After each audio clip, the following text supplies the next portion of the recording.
right, good morning, everybody. My name is Mike Markey. I'm the Executive Director of the Nebraska Arts Council, and I am filling in for today's chair who had a family matter. Uh, on behalf of the Nebraska Arts Council, I'd like to welcome you to this panel meeting. We have convened to review applications in the Arts Project Grant category. Decisions made by this panel will determine the funding for all applications. They will be reviewed by the Nebraska Arts Council at the next meeting to convene on December 9th, 2025. Now, I'd like to have each of our panelists introduce themselves to one another and to those listening in. I'll call upon you one by one. Julie Jacobson. Good morning. I'm from North Platte, Nebraska, and I am happy to serve on the Nebraska Arts Council. All right, thank you, Julie. Angie Olson. Good morning. I am Angie Olson, the grant coordinator for the city of Fremont. Happy to be here. Thank you, Angie. Patrick Rohrenbeck. Thank you. My name is Patrick Rohrenbeck, and I'm an organizational program coordinator for the Ohio Arts Council, and I am thrilled to be here. And Shannon Walenta. Good morning. I'm Shannon Walenta, and I am Chief Operating Officer at Opera Omaha, and I'm delighted to be here as well. Wonderful. Okay, now it says that the executive director says something. So I will take this opportunity to thank all of you for the work that you're doing with your organizations, for putting in these applications, for the work that you've done on them, and for sharing your work with us. I welcome you to the panel, and I want to take this opportunity to also encourage you to reach out to all of your elected officials, to let them know about the work that you're doing, to invite them to your activities, to your events, and then certainly most important to thank them on the afterwards. Let them know the importance of their support and the support of public funding for your arts in your community, the impact that it has. And I want to encourage you also to think about all the elected officials that influence your work and whose work you influence. Remember, today's city councilman may be tomorrow's state senator or representative in DC. It's important to start relationships with them while they're in your community. So do that. And if you need any help reaching out to folks, the folks here at the Arts Council and at the Nebraskans for the Arts can certainly help you, and we'll be glad to help you find those folks. Okay. All right. Thanks. With that, we will get to the work at hand. And the program coordinator for this grant panel is Elizabeth Palomino. Elizabeth, would you explain the panel process to anyone listening in, please? Yeah, thank you, Mike. And thank you to everyone joining in today. Thank you, Mike, for facilitating this conversation. And thanks, Rachel, for taking minutes today. The reviewers have read and reviewed the applications prior to this panel and have scored them according to the rubric that was linked to the application. The applicants are encouraged to listen to the reviews, but they will not be able to interact with the panelists. Written minutes will be provided to all applicants. Award notices will be sent after the Nebraska Arts Council board meeting in December. Nebraska Arts Council staff are here to answer any questions for applicants before applications are submitted but are not part of the panel discussion. This conversation is for the panelists, and staff are here to clarify questions about the process. Very good. And now to you, Mike. All right, thank you. Let me reiterate that. Elizabeth is here to work with you before your application, helping you with all the questions you might have before you submit.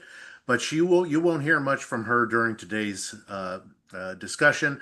But she can also help you on the backside once the determinations of the panel are done, answer any questions or helping you towards next time's application as well. So I'd encourage you to keep that conversation going with her. All right. Thank you, Elizabeth. And the way that we'll proceed is Elizabeth will provide a brief synopsis of each of the applications, and we will take those applications in alphabetical order. When we bring up an application, then after Elizabeth's synopsis, I'll call upon panelists one by one for comments in this order. There will be a primary reviewer, then the secondary reviewer, and then all of the other reviewers one at a time. All right. Now, with that in mind, we'll now proceed with the first application. Elizabeth? Yeah, our first application is from the Asian Community and Cultural Center. The 2026 Asian American and Pacific Islander Heritage Month celebration is going to be held in May at the Sand Hills Global Event Center. There will be approximately 1,500 people attending and participating, and the grant will help pay for the performance groups, the event venue, sound system, and stage lights. Okay, and our first primary reviewer is Shannon Walenta. Shannon? Great, thank you so much. So this project is, I have no doubt that this is a very important artistic and cultural event for the Lincoln community. They have over 30,000 immigrants and refugees from more than 150 countries, which is about a little over 10% of their total population. So they are really doing a great job of serving those populations, particularly individuals from Asian and Pacific Island cultures. They're including a wide variety of artists and performances in this project, which is reflected in the materials. I did have a little bit of a hard time getting a sense of the level of artistic quality of these groups. Their biographic information that they included really leaned into the form and the content of the dances themselves or the cultural traditions, but didn't really speak a lot to the artists themselves, how they were trained, how these cultural traditions are passed along. Are they rehearsing? Are they auditioning? Are they performing regularly? So that's an area that I would recommend they flesh out a little bit more in future materials. Um, there were primary artists listed in the bios, and then in another piece of the support material, there was a list of 10 cultural groups. And those two documents were different groups of artists, and it was unclear to me if they were tiers, were there headliners and then smaller performances. So I was just trying to kind of get a grasp of the whole scope of the artists involved. There are also food vendors, which sounds delicious. Um, so those were my notes on artistic quality. As far as planning and evaluation, their project goals are very clear: connecting the community, fostering cultural exchange, supporting refugees and immigrants, and promoting cultural continuation. These are fantastic goals. They're also challenging to measure. So they're relying heavily on survey feedback and social media engagement to speak to whether or not they are bridging gaps between not only these different cultural groups, but the immigrant refugee populations and Lincoln as a whole. Um, they are very clear on who they want to attract to the event, which is great. They say they will be collecting demographic information to help track the number of refugee and immigrant participants. Again, it was unclear on what the tools were that they plan to use for that. So it would be great to outline a few specifics there. They have 3 administrators for the event who seem very well qualified in their experience coordinating events of this size and nature. I have one budget question. In the income section under contracted services, it lists 25 organizations at $200. I don't know what those were. I suspect maybe they're vendors, maybe it's a vendor fee, but I did not find any information. Maybe Patrick, you were able to identify that. And then in outreach and engagement, they provided great information about Lincoln's overall population and the demographics about the target populations for this event.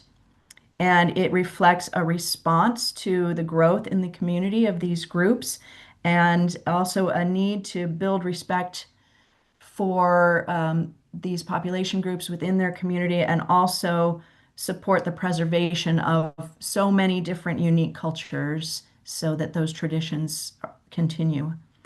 They actively invite underserved populations and provide translation services, which I always think is a really great outreach tool. They have 2 letters of support. They are for the Asian Community and Culture Center as a whole, but don't speak specifically to this event. So that's what I have. All right. Thank you, Shannon. Our secondary reviewers, Patrick. My notes from me because that's everything you said is exactly what I noted. As for the budget, I was confused about that too, but they also had mentioned all of the outreach activities and everything like that. So I'm not sure if it has something to do with that, because they don't really name any. It's just it seems like it's just showing engagement to the broader community, but not specific names. That's one thing that I noted. And yes, they note the demographics, but couldn't find specific percentages or breakdowns. 150 countries. Does that mean there's only 150 people, or is it 1,500 people, or is it 15,000 people? So that would have been helpful. I agree. The leadership is well equipped to manage the project, most definitely. They do have an impressive list of partners, and they should be proud of that. But I would really like to see more details about what roles those partners play in the festival. Again, the artistic quality is clearly evident. And I had the same questions about the artist bios. I had the same questions about the support letters, that they support the center, not really talking about the festival. Other than that, I would just be regurgitating what Shannon said. So, Okay. All right. Thank you, Patrick. And Angie, do you have anything you'd like to add? Just a couple of things for me, in the artistic merit section. It would have been beneficial to have some more information about the location. Just right off reading, I wasn't familiar with that event center, so that would have been nice to learn a little bit more about. And one thing that I have, and this will probably be a theme throughout today for me, is that how will some of these evaluation methods reach those who choose not to attend the events? This one talks about, polling people that are attending, but I'd like to hear people who aren't coming, why aren't they coming, and how that might be handled.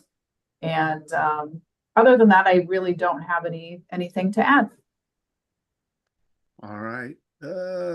Thank you. Julie, what would I you like just to want add? to ditto. I thought Shannon did a really nice job saying that they had lofty goals and they truly made a compelling argument and declaration of need, outreach, and engagement for the Lincoln community on this project. And I believe it's a viable artistic, even though the bios weren't there. So again, Shannon told all those things, and I would like to see more measurable goals, which is difficult to do because they really had wonderful goals, but we want to get measurable outcomes. So Okay. Thank you, Julie. Anything else that anybody would like to add? If not, we'll give you a moment or two if you'd like to adjust any of your scores. If not, or when you're done, if you just please give me a thumbs up, then we'll know that we're ready to move on. Thank you, Patrick, Julie, Shannon, Angie. All right, we are ready to move on to the next application. Elizabeth. Our next application is from, and I apologize, I know that I'm going to mispronounce the name of this town, Axtell Oratorio Society. The application is for a performance of the Messiah by a volunteer choir at the Merriman Performing Arts Center in Kearney on March 29th, 2026. They anticipate an audience of approximately 400 people. Any funds awarded will be used to help pay for the orchestra and soloists. Okay, pretty sure it's Axtel, correct? Emphasis on Excel. the second part. Yeah, thank you, Julie. All right, with that, then our primary reviewer is Shannon. Okay, so this is a project that has a long history of serving this small rural community. There is extensive evidence of the qualifications of the conductor, the soloist, and the orchestra members, which was in the previous program that they included. They noted that most of these core artists are expected to return for the next concert, but I, of course, wondered, well, what if they don't? And I did not see a clear process for engaging replacement artists if they need them. I also was wondering about their volunteer chorus. Is it open to everybody? Is there an audition process? Is there anybody who doesn't get to participate, or is it just you show up and you're in? Um, I do think it's significant to have a professional classical music performance of this scope at this in this rural portion of the state. Um, and there seems to be a tremendous amount of community pride around this event, so that speaks to the need, I think, for it. In planning and evaluation, their goals are pretty sparse and not really measurable. Their primary goal is to sell tickets, but I don't see a lot of data tracking happening that might be able to help them in the future, either to market the event or to determine who they're serving within their community and within the surrounding region. Um, I also didn't see any clear methods of evaluation, such as audience surveys or a way to capture feedback from the participating artists. They noted that the board evaluates the performance. Again, I would love to see information about what those metrics are that they're evaluating, what even just a short list of questions that they plan to discuss when they have a debrief on the concert. They have a very detailed timeline, which is great. It did note that they will be contacting musicians in January for a March performance, and so that I just would suggest that's a little bit late in the scope of engaging professional performers, especially in a time of year when there are a lot of other services for spring events. So they might want to consider moving that timeline up a little bit. I noted a couple things on the budget. One was just a math error. They list four soloists at $700, totaling 2,100. So that should be 2,800. That's just a minor thing. A bigger question for me, so they list on their revenue side the cash that they already have. And if you add the cash, the projected ticket revenue, and the NAC request amount, it actually exceeds the total amount of the project. Now, of course, we are always all optimistic on our ticket sales, so maybe they're aiming high on that. And if they adjusted that to a more realistic number, that math would all come out the way it needs to. Outreach and engagement. I would love to see more demographic information about the Axtell Kearney region and the surrounding communities from which they plan to draw attendees.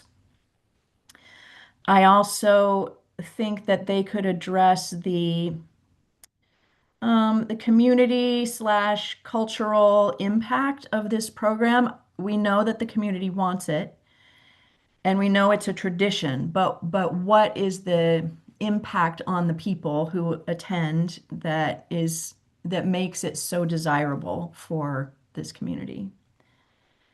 From marketing promotion perspective, they have a lot of opportunity to move more into electronic communications, which really don't cost much. Emailing and developing an email contact list, which again goes back to how do you collect data at your performances, even if it's just a simple, a restaurant donates something and you do a little giveaway.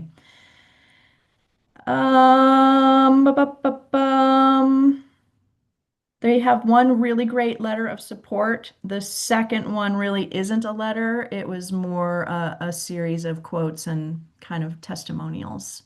So get that second letter written. Okay, thank you, Shannon. And our secondary reviewer on this one is Angie. Hi. Yeah, again, I think Shannon did a really good job summing this up. I felt like there was some interesting information in the artistic merit section. I would have liked to hear more about the artistic selection timeline and whether or not it's the same year from year. Maybe they've learned from, past things. But I was interested to learn more about that. And maybe even some of the artists who are being considered, even if those aren't selected. And I like the use of the neighboring communities to market. I feel like in rural communities, that's beneficial. And again, the evaluation methods, I feel like could be improved, kind of what Shannon hit on. One specific that I noted was there's the use of the words measuring if the program is uplifting and inspiring. And so there was a connection for me on how you might measure that.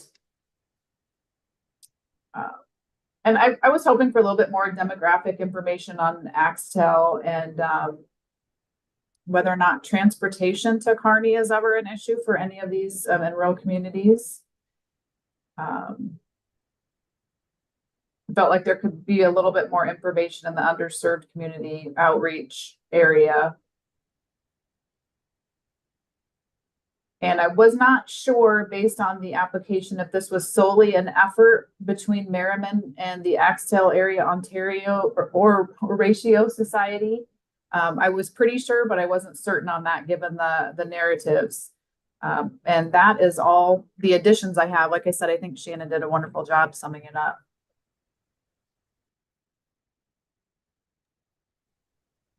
Thank you, Angie.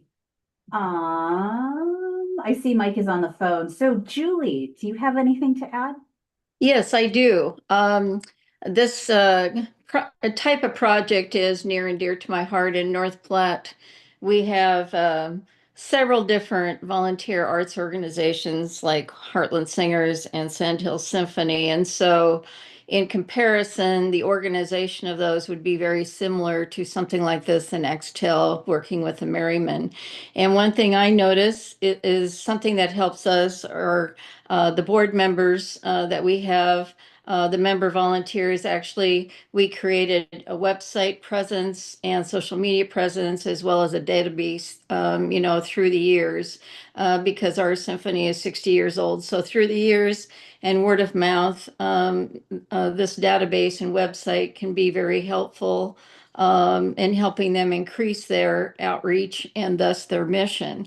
And I've noticed also in through the years, because there are a lot of familiar names, from the Hastings Symphony and going into Omaha and getting Lincoln Symphony members that love participating in this every year. And, it's just kind of a family across Nebraska. So it would be very helpful. And I know that there's a lot of talent there that they would certainly share with this group.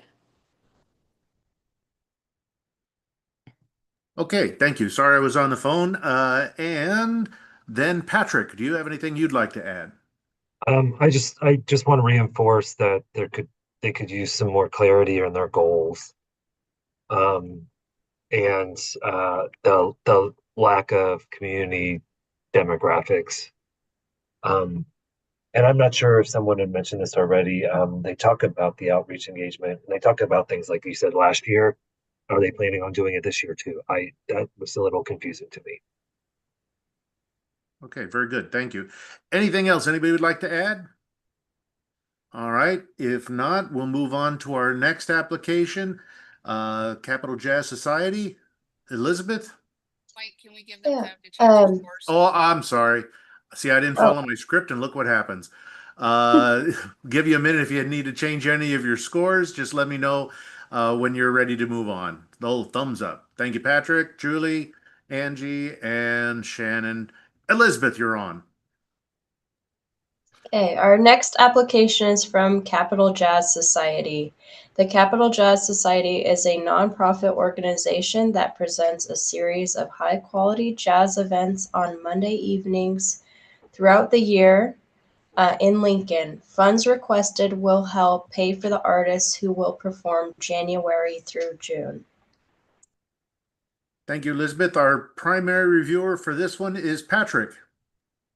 Thank you. Well, I want to start off by saying that the project and the organization itself seems to fill a need in the community by offering a unique experience. For those participating and those attending, the leadership of the project seemed qualified. Excuse me. It also offers a great artistic and educational opportunity for the students in the Lincoln area. They mentioned Dean, and he's qualified, but they also mentioned a lot of other people, but there's not a lot of details about them. So I would like to have seen more details. They have a selection process in place, and I like the flexibility rooted in the process, which I think gives them a little bit more stability and adaptability, which I like to see. The budget includes both the Monday and small group series, but the proposal is just requesting for the Monday series, so I wasn't sure. That was a bit confusing for me. So it also itemized expenses, and I'm guessing the musician compensation of $425 per concert was for the Monday series. I wasn't sure about that. I like to see the follow-up and feedback collection from the musicians and teachers that are working with the student musicians. The evaluation tools seem to align with the goal. Would like to see more goals related to the audience and the impact and the experience they have. I would like to, okay, they were a little vague in general on their demographics for the community too, so I would like to have seen more details about that. Seems like there's a good mix of community partners to recruit the musicians, which I like to see. Providing free and about engagement. This one always like gets me, and my blood pressure seems to rise every so often. Is just because you provide free concerts doesn't mean people will attend. So I would like to have had more details about them purposely engaging groups and community members that are already not part of the family. And social media is a great tool, but often that gets lost in all the shuffle. So maybe more, like I said, specific strategic engagement plans to engage the community to attend. A lot of times, if you don't have skin in the game, you're like, "Oh, it's free. I can, just, gotta go. I have something else to do that day." I'm also not really sure what the underserved community is in their outreach. There's a mention of older adults attending, but not a lot of information about how they get them to come. And then finally, additional outreach seems to be a part of the regular outreach, not really additional or different as the criteria states. So I don't really feel they address that to the fullest. Okay, thank you, Patrick. Secondary reviewer is Shannon. Patrick, I had the same initial response that this request was for the Monday night program, but included information and budget information about the small group series as well. I went back and I really dug in and decided ultimately that their intention was to request for both. So maybe we need a staff opinion on that later on. One thing I really liked in the artistic quality area was the high frequency of performances, because this is happening on a weekly basis with the Monday night series. So they're getting a lot of bang for the buck in that regard. And I think that they have a great variety of professional performers and really seasoned educators who are leading the charge on this program. I agree that their goals seem focused on the musicians and not much at all on the attendees. So it would be great to see some specific targets mentioned. How many students are they trying to engage? How many local performance? How many touring performances? How many audience members do they want to draw in over the course of a year's programming? Um, I'm wondering what else they could be doing to do some data capture. I know I'm going to be harping a lot on data here, but how can they capture information so that they can then survey or get more direct feedback from people who are attending and also participating? Their timeline was very detailed, but with no indication of who's responsible for what. And I think that's important, especially for smaller organizations. Are you a one-person shop who's doing everything, or do you have some support in getting getting these tasks completed? I also agree that there is really no clear underserved audience. Maybe they're thinking of students as their underserved audience, but that's very broad. And then both of their letters of support are from student participants. So I think there's an opportunity there to maybe mix that up a little bit if because they do have a variety of people participating and attending. So maybe a variation in the letters would be a little stronger for them. Thank you. Julie, do you have anything you'd like to add? Um, well, I know that they're not going to be holding them at the Storm Cellar in Lincoln, so I assume they have identified a different venue. And will, before it's funded for this next year, that they will disclose what that new venue is. So, Okay, thank you. And Mhm. Angie. Yeah, that was one of my notes. Well, first off, I like the idea of the sit-in opportunity. I thought that was really cool. And I did appreciate the note from Arts Council staff on the new venue. And I felt like the flexibility of this new business owner, I believe it said that they're not normally open on Monday nights, but they are going to be this new venue for this event. And that does show some community buy-in for the event. So I thought that that was impressive. And my other notes are hiring 1 to 2 months ahead of time as a, like, for me, that makes me a little bit cautious because planning for events like this can take more time in my experience. So that gave me a little bit of pause.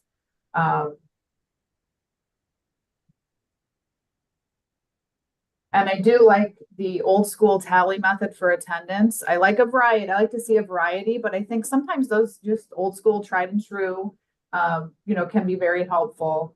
I also agreed that the letters of support could be of a little bit more variety. I did enjoy reading about Sean's experience, but felt like there could be some more variety there. And then the target audience was just very broad. I would have liked to see some expanded information about Lincoln's diversity and also the underserved community. I think I'm dittoing what other people have said here. From reading the narrative, it looks like the underserved community is student, amateur, and professional musicians, but I wasn't really clear on that and wasn't sure that that really is the underserved community that they're trying to hit on. And that's all the updates that I have. Okay. Anything anybody else would like to add? If not, take a moment to change your scores if you like. Otherwise, Patrick's got a thumbs up and Shannon, Julie, Angie. All right, Elizabeth, we are ready to move on to the next application.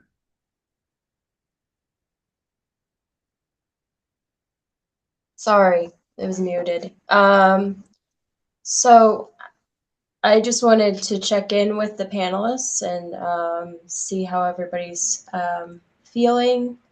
If everybody's okay, we can move on with the next review or potentially take a 5-minute break here. We're cooking along. We're not near the top of the hour yet. Yeah, Okay. that's what my script says too. Time to take a Okay. break. No, we're doing great. Thanks, everybody. All right. So our next application is from the City of Columbus, the Beats and Eats Summer Concert Series, running from the first week of June to the first Saturday in August, and it offers a lineup of local, regional, and out-of-state artists. The community-focused free event provides a platform for diverse musical talent and enhances the summer experience with food trucks and family-friendly activities. Grant funds will support the artists' performances, ensuring high-quality entertainment throughout the series. All right, thank you. And our first reviewer for this one is Angie Olson. Okay, so Columbus is about the same size as Fremont, where I'm from, and so I know a little bit about the importance of events like this for a community our size. I like the diverse opportunities for different activities for families, and then the music and the food as well. Pairing all those together is a nice concept.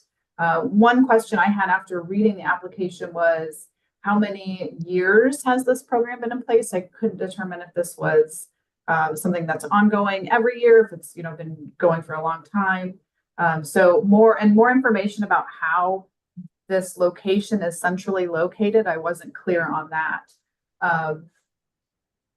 One thing that I did like was that they were considering the importance of sound text, which you don't always hear about, but it is an important component when it comes to music. And also would have liked a broader picture of the event. I didn't feel like the application gave me the real broad concept of how it's impacting the community as a whole. So that would have been nice. Like, how many food trucks? What is there a variety of types? How many performers each week? For me, those things weren't really clear. And the application states that more people enjoy the concerts, and just things like showing those details instead of telling me, maybe show me a little bit would be helpful, and also show me how the series continues to grow in both reach and impact, which is a quote from the application that I wasn't sure the application showed me how that growth was taking place. I did like the themes. I thought the inclusion of women and rock themes was really cool, and was wondering what other artists or genres are being considered. And it mentions that the artist selection is community driven, but again, it doesn't describe that process. And so I would have really enjoyed learning more about that process, and maybe in future applications that will be included. And I also would have liked some samples of the artists that have been contracted. And I was curious if there's artists involved in the planning process. That wasn't clear to me. And also gathering the input and the feedback for those not attending, I feel like is also important. We all might feel like we're doing amazing programs and projects, but if people aren't coming, why? And maybe there's some improvements there that we could make. And still was really interested to know how many bands were performing each week or weekend. Again, not sure I was getting a clear picture of the overall program and event. I didn't see the sound tech line item in the budget. Maybe I missed that, but I know it was mentioned in the narrative, but in the budget itself, I didn't see that as a line item. Maybe it was wrapped into something else.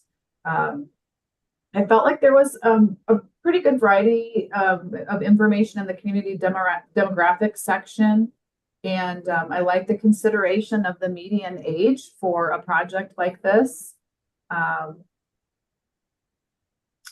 not sure how the surveys and Placer AI, along with the attendance for the shows, shows that it's inclusive. I know a little bit about Placer AI, but I'm just not sure that it would hit on how inclusive, making that inclusive, which I believe it mentioned in the narrative. So more information on helping me understand that would be helpful. I do like that they're partnering with schools to send flyers home that I feel like it's a nice way to get your message out. And of course, what little kid doesn't, they might see the flyer and then the event and make those bridge that and connect that and then want to go to the event. So that's kind of fun. I was wondering if anyone that's speaking is predominantly Spanish speaking at the events, sharing the information. That wasn't clear to me. And I did appreciate the details on the ADA facilities and wondered if transportation was ever an issue for low-income families, especially not really understanding or having a background of the central location that the narrative mentions, but I didn't have a full picture on that. And that's my wrap up. All right, thank you. And our secondary reviewer is Shannon. Well, Angie hit on just about everything that I noted in this application. So just a couple of additional things. I love the way they are using this event to activate their creative district and their downtown area. I think there's just great synergy in that, and the more they continue to draw people to their creative district, the more the arts will thrive in this community. I am very happy to see them using Placer AI as a data tool because with free outdoor events, it's really hard to gauge who's coming and how many people are coming. So they may not be capturing all the information that they reference, but they are at least using a quality tool to try to get some of that information, get some demographics, and also a snapshot of what the economic impact is of this event. I did not see mention of the cost of Placer AI in the budget, and I don't know, I haven't used it. I don't know if it's free. It's not free. Okay, so if they're using that tool, that's something they should probably include in their expenses. Well, I don't know if I can hop in here. I do know it's probably a tool that maybe they pay for, like the city pays for, and they're using as part of this project. That's my guess, because generally we have a lot of communities around Nebraska that use it. Got it. So that was my guess when I read it. Okay. Thank you for clarifying that. I love that they're adding Spanish translation to their marketing materials this year, and I concur that not only doing that, but then sending it home in backpacks with school kids is a great way to promote the event. I also think it's great that they're partnering with the Columbus Visitor Bureau and also the Parks and Recreation Departments so they clearly have community buy-in from these organizations. And they are being very intentional about combining free access, language inclusivity, and physical accessibility. So that speaks to their goals for outreach and engagement. Yeah, I think that's all I have that's additional. Okay, thank you. Julie, do you have anything you'd like to add? I don't. She took care of the things I had on my list, promoting the creative district in the downtown. So I don't have anything additional. Very good. And Patrick? I love the name. Beats and Eats is awesome. I might steal that.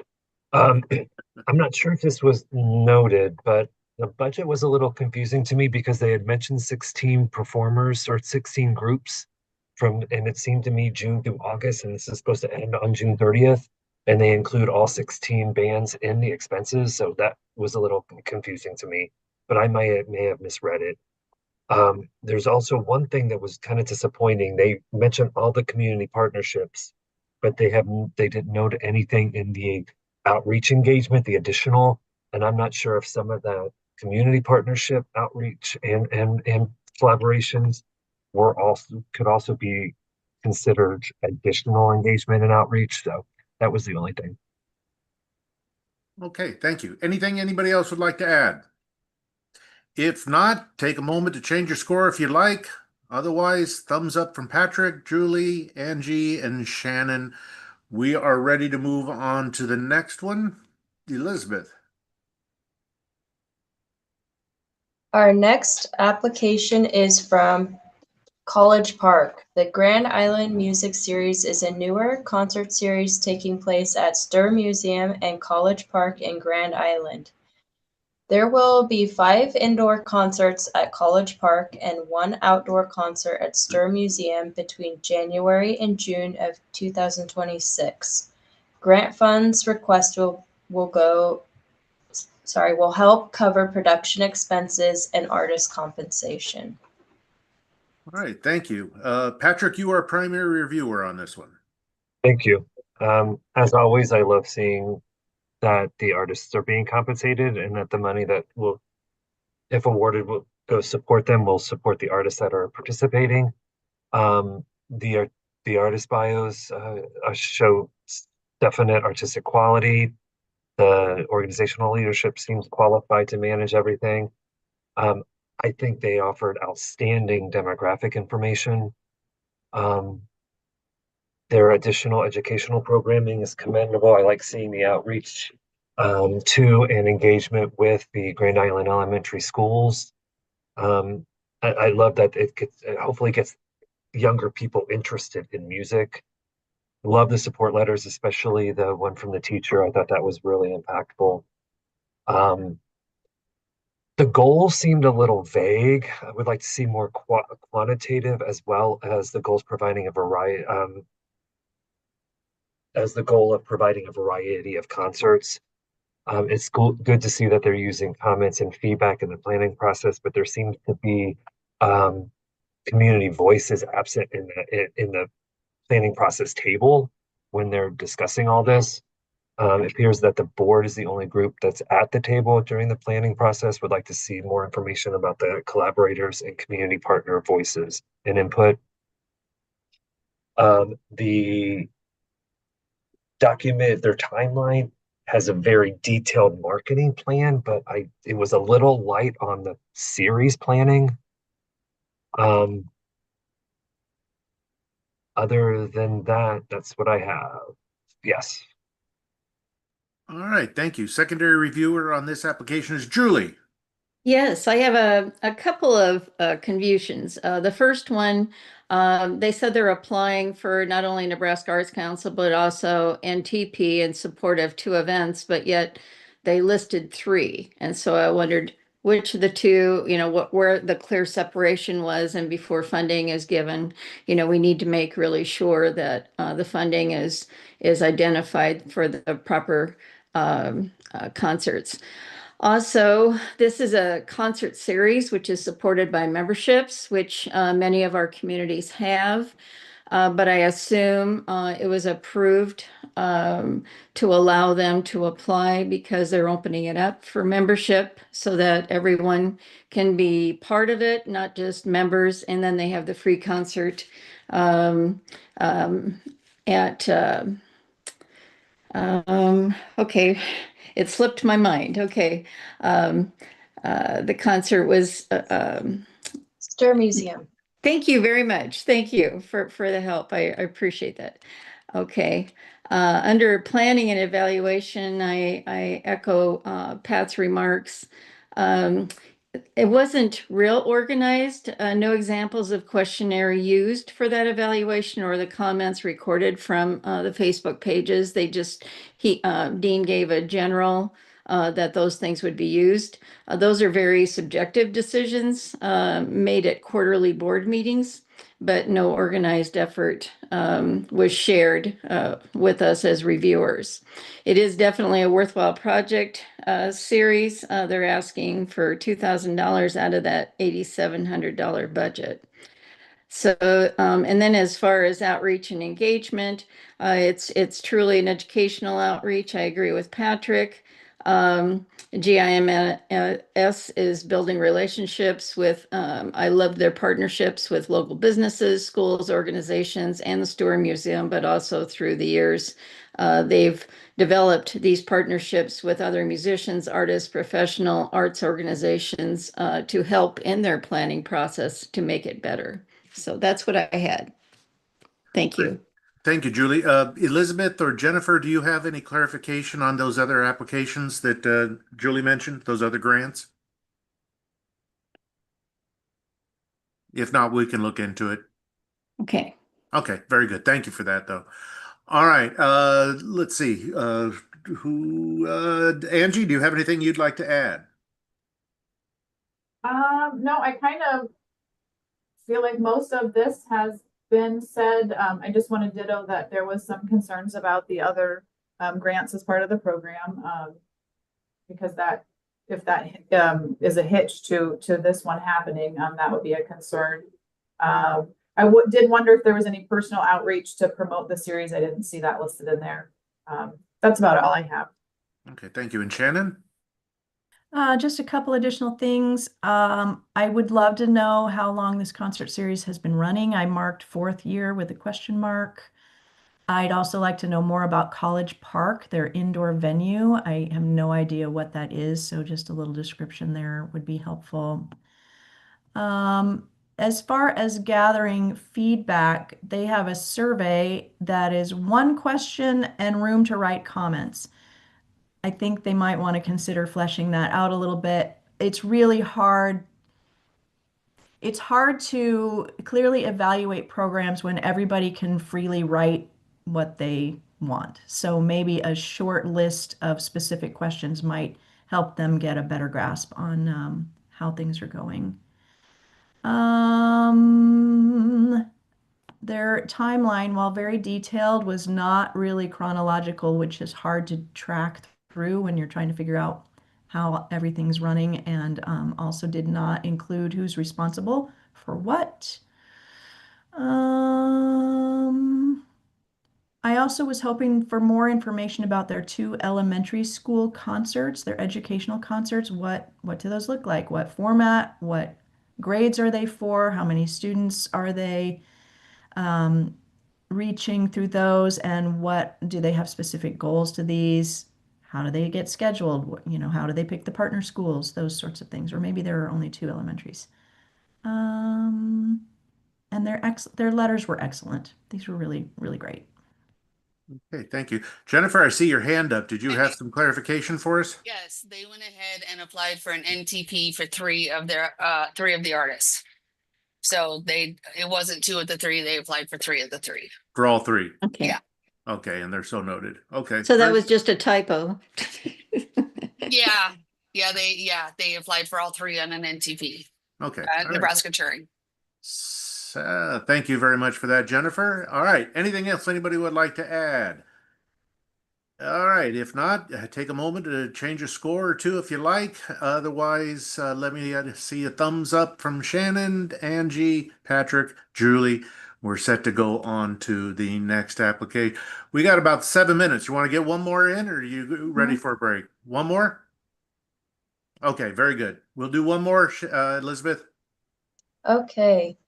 Our next application is from the Greater Grand Island Community Foundation.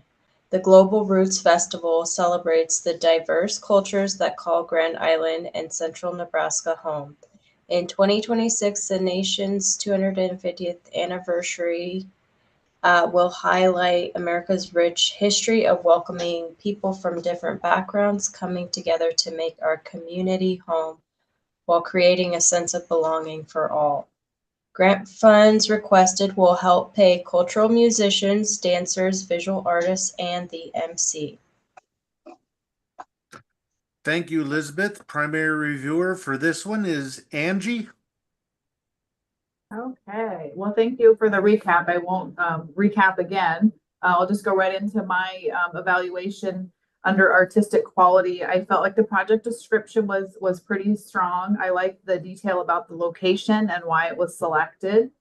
I thought the artistic merit section was thorough. I would suggest adding examples of past performers. It might strengthen the artistic history context of the application. I like the presentation sample and really appreciate prioritizing local artists. Was curious though if those local artists would be potentially repeat performers, and if yes, would that create too much repetition in the program if this were to continue? Under planning and evaluation, I was wondering if artists are included in the selection and decision-making process. And I noticed that there was a budget for $5,000 for branding, and just wanted clarification if this was new branding, or because I feel like some of the examples show that there was some branding. So wasn't sure if that was maybe a typo, maybe they meant just additional marketing. And I did appreciate the artist travel expenses included in the budget. And I feel like they had some specific goals, which was a positive thing. I wanted some more information on how the input would be gathered from non-attendees, as I've mentioned before, for other applications, but not just attendees, but also those who may not be attending. Even an outlet for some place for them to do that. The outreach and engagement section, I felt like was pretty comprehensive. I did want to know a little bit more on the background on the administration of the program and how the specific program supports the department mission. And statistics from past festivals would have helped provide some context. I really like the use of Telemundo for outreach and the school outreach efforts as well. I felt like they had a well-rounded list of community partnerships, and liked the video of support was a nice letter of support for inclusion of support for their application.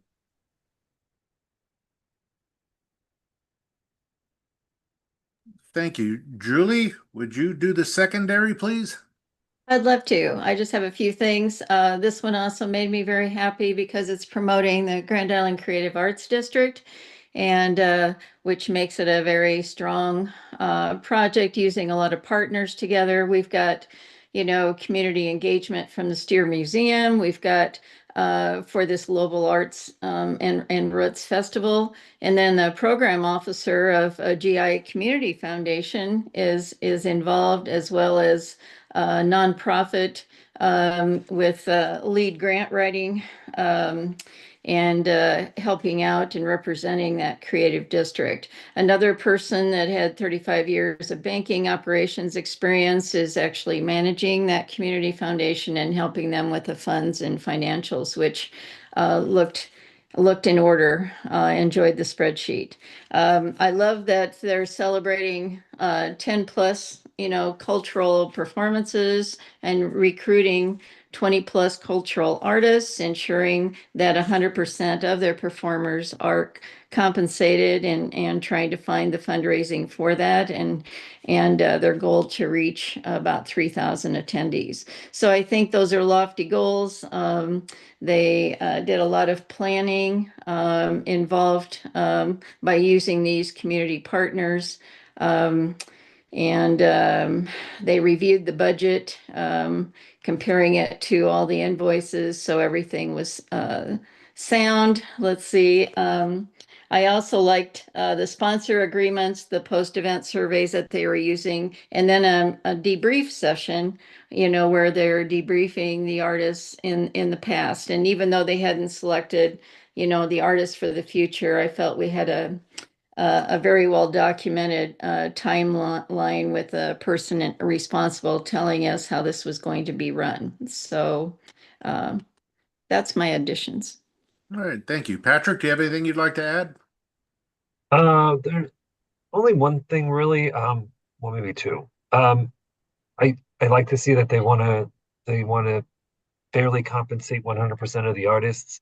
I'm not sure that's really a goal. I think that should be standard operating procedure for organizations. And unless I missed it, the survey mentions and seems to be related more to the sponsors. I would like to see, how are they measuring the raised awareness of the attendees about the cultural district? But I think that might have already been mentioned.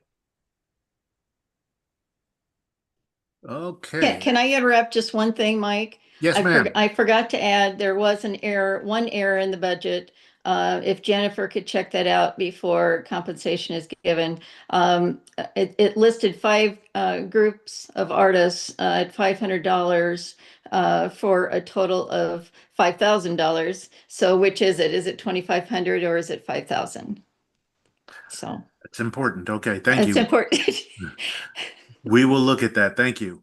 All Okay. right, and Shannon, anything you'd like to add? Just a couple little things. I appreciated that there was a very clear process for vetting and selecting artists. I feel like their goals and their evaluation is almost exclusively quantitative, and I'm wondering if there's a way for them to capture some qualitative information about how this, what the impact is, the human impact is of this event for their community and their attendees. I also love to see that they are translating marketing materials and signage into multiple languages. Um, if they have volunteers who will do that, that's great, but there's often a cost associated with it. And if so, that should probably be added to the budget. And I too enjoyed the video support materials. Okay, thank you. Anything else anybody else would like to add? If not, take a moment to change scores if you like. Otherwise, let me know with a thumbs up that you're ready to move on. There they all are. We are now ready to take a break, and I have a script that tells me what to say at this moment. Hold on one second. All right, we'll now take a 5-minute break. We ask reviewers to turn off their cameras and microphones during this break. When you're back, please turn your cameras back on so we know you're ready. Let's all come back at 10:07. Okay? Um, Yes. hold on. Let's make it a 10-minute break. It seems like some reviewers may need 10 minutes. Oh, is this the 10-minute break, Patrick? Yes, Okay. please. Very good. Then we'll come back at 10:10. 10:10. All right. See you then.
Thank you all for giving me that 10 minutes. It's not always the quickest to get from the 33rd floor down to the first to go. Yikes. And we only have access to our floor with our badges. So Well, your state office has 33 floors. no, it's 40. We're on the 33rd. Wow. Yeah. We might have to give Elizabeth and Rachel just an extra minute here, but they're on their way back. Thank you. I just saw in my text that our building and the complete block are out of power. Is everything okay at the NAC office? Yeah. Hmm. Huh. Yeah. They stopped digging down here though, so maybe that's the difference. Oh yeah, they're still, that's why I'm doing this at home, because there's been so much jackhammering right outside my window. I hear you. Yeah, we send people home a lot when it's like that. But it's been quiet for a while now. It looks like they are in a lull in terms of down here at this end of the block. All the construction's about well up at 14th Street right now. All right.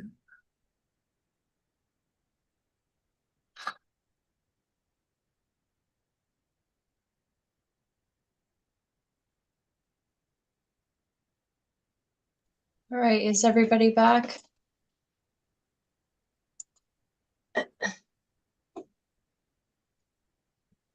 Okay, if we're all ready, the next. Wait, we're still missing Julie.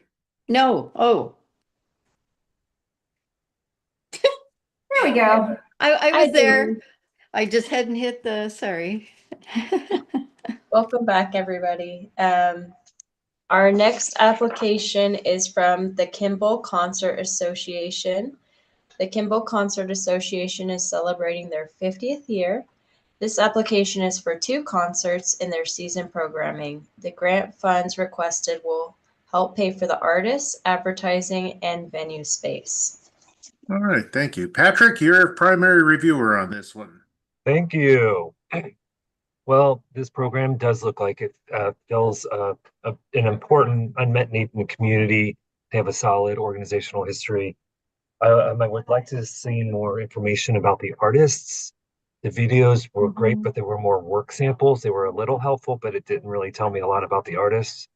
Um, Also, one of the optional work samples link didn't work, and I'm not sure, that may have just been me. I tried to do the control click too, and it just didn't work. Um, the quantitative goals are strong and measurable, like the qualitative goals related to the temporary workers that are in the community. Evaluation tools seem appropriate. Would like to know how they determine the quantitative goals, 200 seasons and 40 single. Is that an increase or is that steady? The project evaluation section could be enhanced by incorporating the evaluation tools in the project goal section. It's all there, but it would be helpful if they would address, if applicants address the criteria in the sections that are asking those questions rather than having to jump around and try to make sure that they're fulfilling all of the criteria that is part of the application. I really like the non-traditional data collectors, like the realtors. I think that's a great tool for them to use. The leadership seems qualified. Um, Stating that no one wanted to step into the chair position, so 2 people agreed to be the co-chairs, doesn't give me a lot. I mean, it doesn't show a lot of confidence or a succession plan, which I was disappointed to see. You may want to shy away from that in future narratives. Just a suggestion. I'm not saying that, I'm not trying to tell you what to write, but I think showing positive confidence and success is a little a better statement than this I felt like lack of confidence. Would like to see more details about the planning process. The timeline seems to focus on the actions once the series is decided. Um, it was exciting to see the majority of the budget is to compensate the artists. I always like to see that. Um, Excellent breakout of demographics in the area descriptions. I really like that. Would like to see more specifics about collaborations and partnerships other than the local school district. They seem to take advantage of the marketing tools and opportunities afforded to them in their area, which I'm glad they're taking advantage of that. I'm going to just stop there and let my fellow panelists continue. And that would be Shannon, secondary reviewer. Thank you for that great overview, Patrick. Um, I agree that based on their geographic location in the far southwest corner of the Panhandle, almost to Colorado, they're really serving a need in that area, and they're also very intentional about trying to appeal to both their long-term residents and new or temporary residents who may be coming over from Colorado for work in the area. They said their selection of artists is based in part on feedback from past audiences, so they are being responsive in part from to the community and what they're looking for. I would love to know how their attendance goal for this year compares to past attendance. Are they trying to grow by a certain percentage? Their evaluation methods primarily seem to be about attendance and or income. And again, not a lot that is qualitative about the artistic or the community impact. They do an exit survey, and I would highly recommend that they give just a quick, few bullets of the sort of information they're capturing in that exit survey, because it could be a lot of different things. In outreach and engagement, they mentioned elderly and isolated people as a target population, but it's really unclear if they are trying to physically bring them to the performances, and if so, how are they doing that?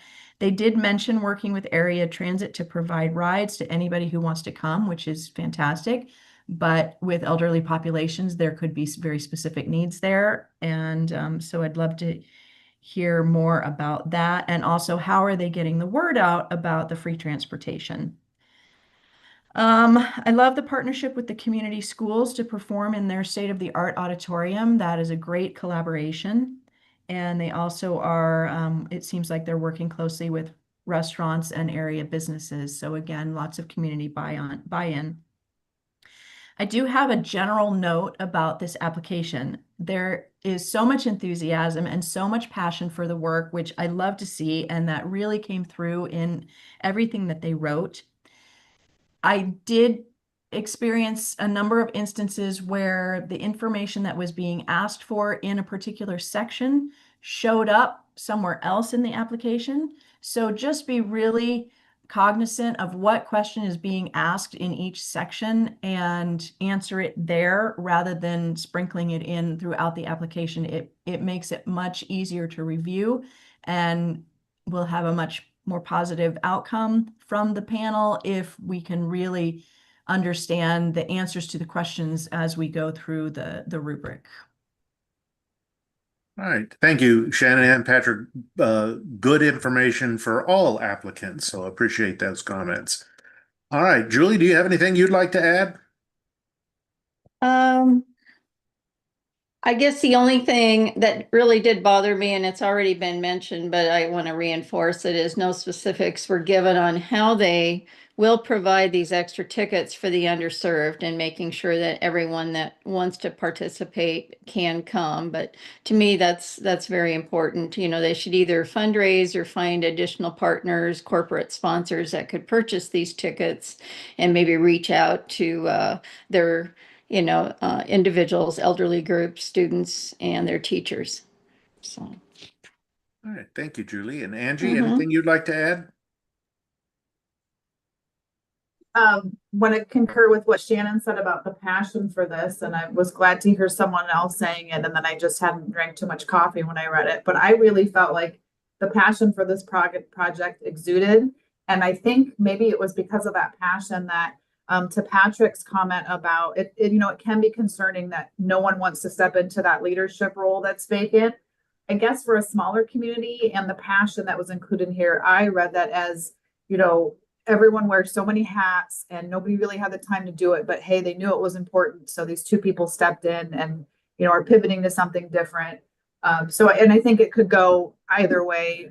So maybe just something they either want to, as Patrick said, not mention or just mention, give it a positive spin, because I do feel like it's positive that people are willing to step into this role, even when maybe no one else wanted to or had the time to do that.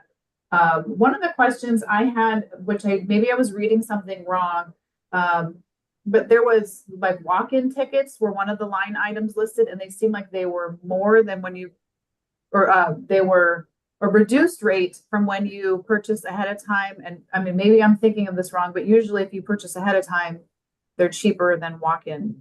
But I felt like maybe that was backwards. Wasn't understanding that. And I did like that the city and other sponsors were on board, and that the community was investing Keno dollars into the project. Also, the tagline of that they have no traffic jams out there in Kimball, I thought was really neat too. And again, spoke to the passion for the application. Okay. Thank you. Anything else anybody else would like to add?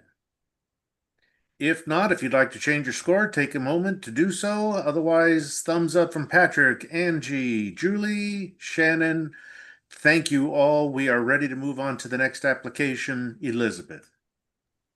Okay, our next application is from the Nebraska Trumpet Ensemble. The Nebraska Trumpet Ensemble will present one in-person concert in Lincoln and 2 live stream trumpet recitals in the spring of 2026, in addition to 1 or more performances in local retirement facilities and an educational performance in a Lincoln elementary school. This grant will cover production expenses and artist compensation for the Nebraska Trumpet Ensemble. Okay, thank you, Elizabeth. Primary reviewer for this application is Shannon. All right, the Nebraska Trumpet Ensemble has an established track record of engaging some of the top trumpet players in the nation for their live stream concerts. They also have 5 core members who perform the live concerts who also have significant professional credits. So that all speaks to a high level of artistry and quality. The content of their performances is varied. They include solos, ensembles, classical repertoire, and also work by living composers. So there's great variety. The work samples on their YouTube page demonstrated the high quality of musicianship of the core players and also their ability to play cohesively together as an ensemble.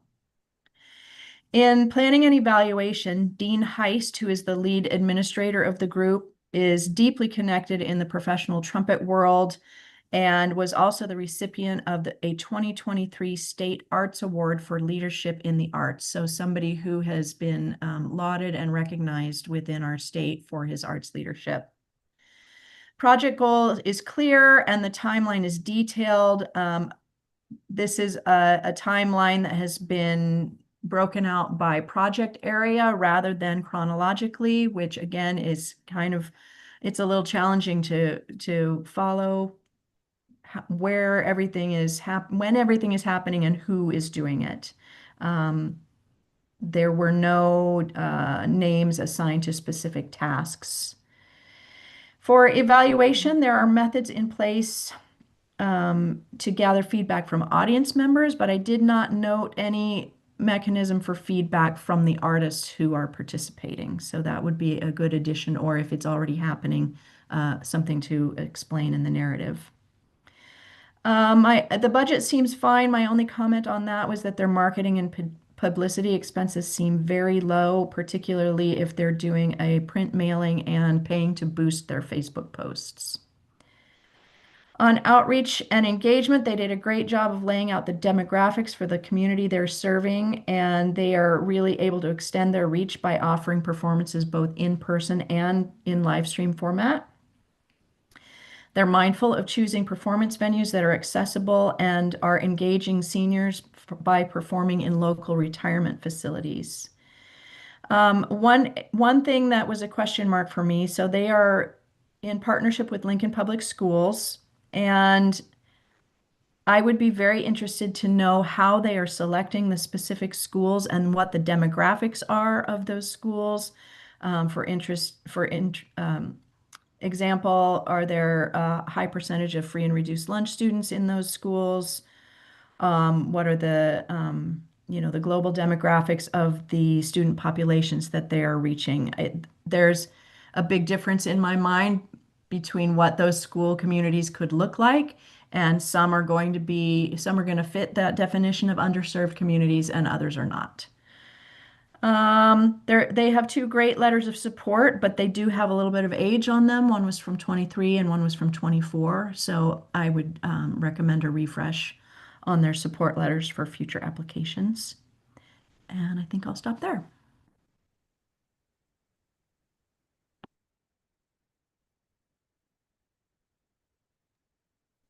You're muted, Mike.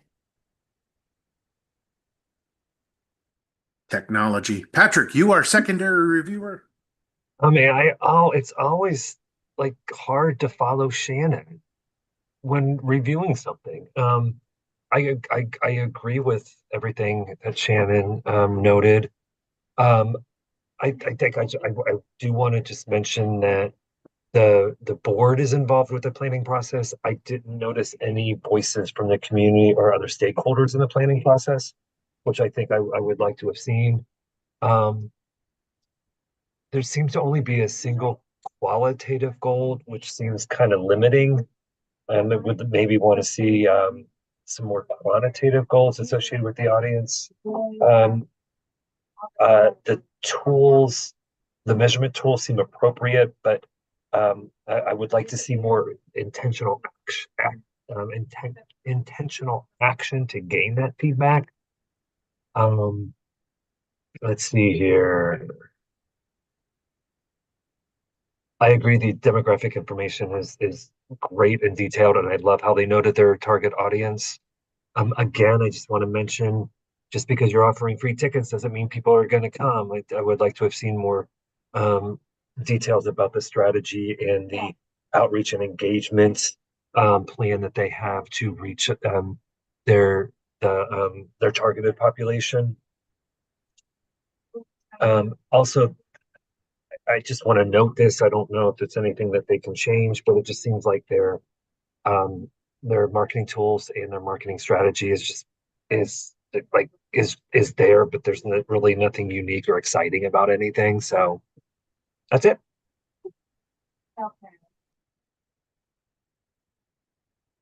Unprepared. Okay, thank you. Julie, do you have anything you'd like to add?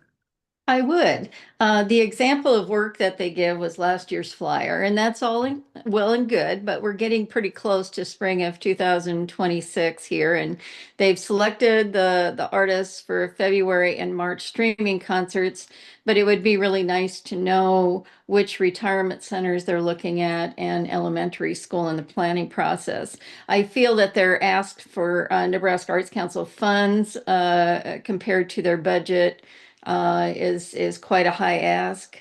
Um, and their promotion relies mainly on postcards mailed out, to previous goers, and so I think their outreach is a little bit limiting. And they said that they upgraded Facebook presence to improve that audience. However, they failed to document that. So I would just like to see a little bit more organization, and because I know it's an excellent project, and would just like to see a few more details. Okay, thank you. And Angie.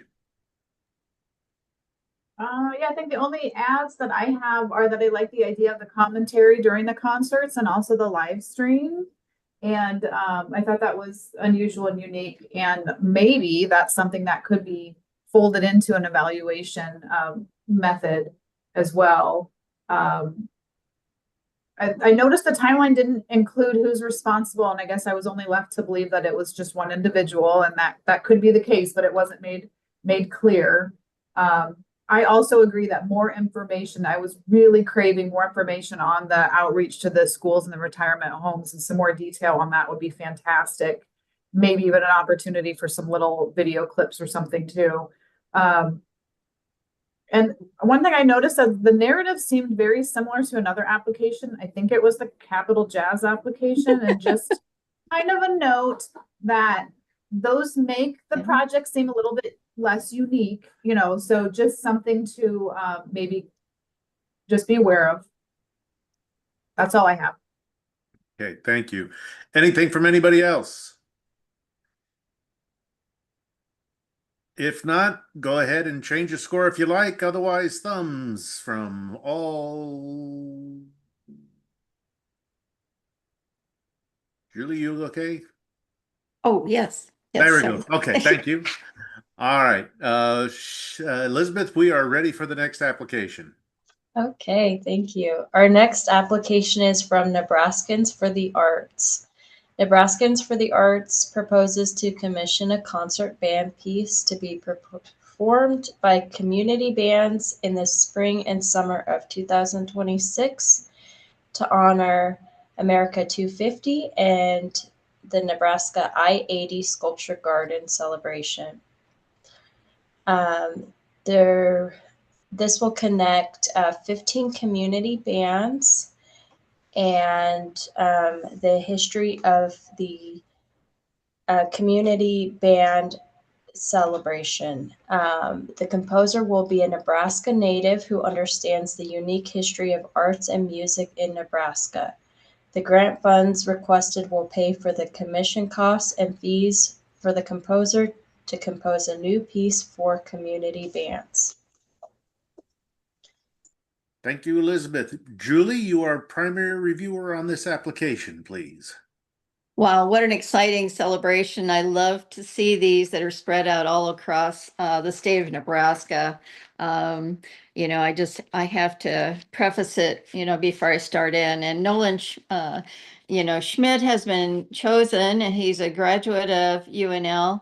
And we were given a nice bio on him. And it shows, he's been an instrumental music teacher for LPS for a long time, and all the arts organizations he's a part of. So he's the artist selected that will, and I just think it's an excellent project with the 15 community bands across the state of Nebraska celebrating next year in honor of 1776. And in coordination, also with the 7 modern sculptures, that were also an outreach being helped by Nebraska Arts Council across the state. Dr. Nielsen is the lead on this commission project, and he has a proven career as a retired music educator. I enjoyed the goals that were listed. Fostering the communities across the state, their participation in statewide musical celebration, to the entrance of I-80 and public art. They will evaluate by quantitative data, counting the communities involved in participation as well as the numbers involved, and gather the qualitative data by social media and local press coverage and the testimonials that they record, which will be a fun history lesson. And I'll be anxious to see those videos that he posts. He does a good job of doing that. They will also gather post-performance feedback through surveys of directors and musicians. And it's just an excellent project to enhance an already well-planned and funded project. As we continue past artistry and planning and evaluation, it was a very detailed timeline with the people responsible, and I thought things would be done timely, and he's doing a lot to try and engage as many communities and municipal bands as he can. In the budget, the budget was complete as well. And I guess those are the comments that I have. I just think kudos. It's a great project to enhance something that we already have supported in the past, and a continuation of that celebration. All right. Thank you, Julie. Patrick, you're the secondary reviewer? Yes, I agree with everything Julie said. I think there's a strong artistic quality. Not being from Nebraska, I'm not. I wish it was clearer on were the community bands going to be performing at the sculptures along Interstate 80, or is it going to just be in their community? And maybe they talk about the sculptures that are along 80. That was, Patrick, yeah. they talked about the band shells and different places within those communities that were identified as in reading. That's what I recall reading. Okay, So so then the link to the I-80 sculptures is more in the music right, than with them the actually placement, correct? performing at the site. Okay. Yeah. Um, let's see. I thought the letters of support were strong and impressive. They have a great list of community band partners already. Um, it it it it's good to see that the educational opportunity for band directors across Nebraska. Um, they identified the under served population as being older adults, and that's clear. I think that's really low hanging fruit for them. I'm would have liked to have seen, especially for the age groups that may not know about the I-80 sculpture project, to bring younger audiences, to get them involved, to really appreciate the history and the significance the arts have played um, in Nebraska and in the communities that this public art is placed and installed. Because there is a strong history of artistic quality in the state of Nebraska, and I'm not sure younger audiences may be able to identify with that. Um, the the goal number two, collecting the qualitative data through social media posts and local coverage, media coverage, um, and testimonials. That's great. I wish they would be more intentional on gathering that feedback after the concerts with the people that are attending, rather than depending on social media posts. Um, that's about it. This is a great project. I think it's important. It fits America 250. It fits the history of the arts in Nebraska. So I mean, kudos.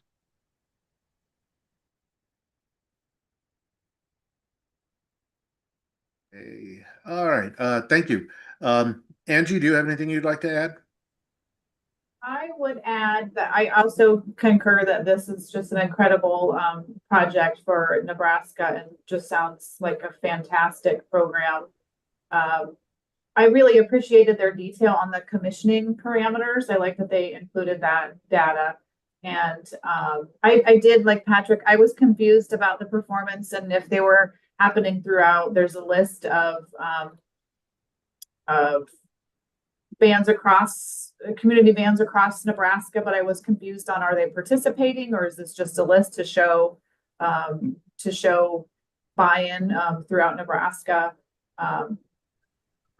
So I'm glad that Julie clarified that. Thank you for that. Goal number 3 was based on strengthening the community band vitality, which is a fantastic goal. I'm not sure that the measurement of post-performance surveys could really capture that. So maybe some more information on that. And then it mentioned that this is a time-honored tradition, this type of performance. So just some demographics maybe to back that up would have been helpful, and some stats on the aging population, which I'm sure are probably out there, but that would have been helpful as well. And I wasn't sure, there wasn't a lot of information on underserved communities benefiting, so expanding on that. And these are the only things I can hit on. I had lots of positives too, but those have already been hit on. So thanks. All right. Thank you. Shannon, anything else? I just thoroughly enjoyed reading this application, and I learned so much about the community band history of our state, which I never knew before. And fully confess, I went down a total rabbit hole listening to samples of the compositions on the composer's website. So that was very fun. I never saw it explicitly spelled out how many bands they are hoping will participate, unless I missed that somewhere. But I noted in the budget, it said that they're going to be printing scores for 10 bands. So I'm assuming that was 10 bands, unless somebody else has a different answer to that. And I also wondered about their goal to engage assisted living residents. That's a very specific population with very specific transportation needs. And so if that's their target for outreach, then I would love to see more information about how they are going to make that happen. Otherwise, it's a great project, very exciting. All right, thank you, Shannon. Anything else that anybody else like to add? If not, change your scores if you need to. Otherwise, let me know when you're ready to move on. Julie, Angie, Patrick, and Shannon, all set. Okay, thank you, Elizabeth. We're ready for the next application.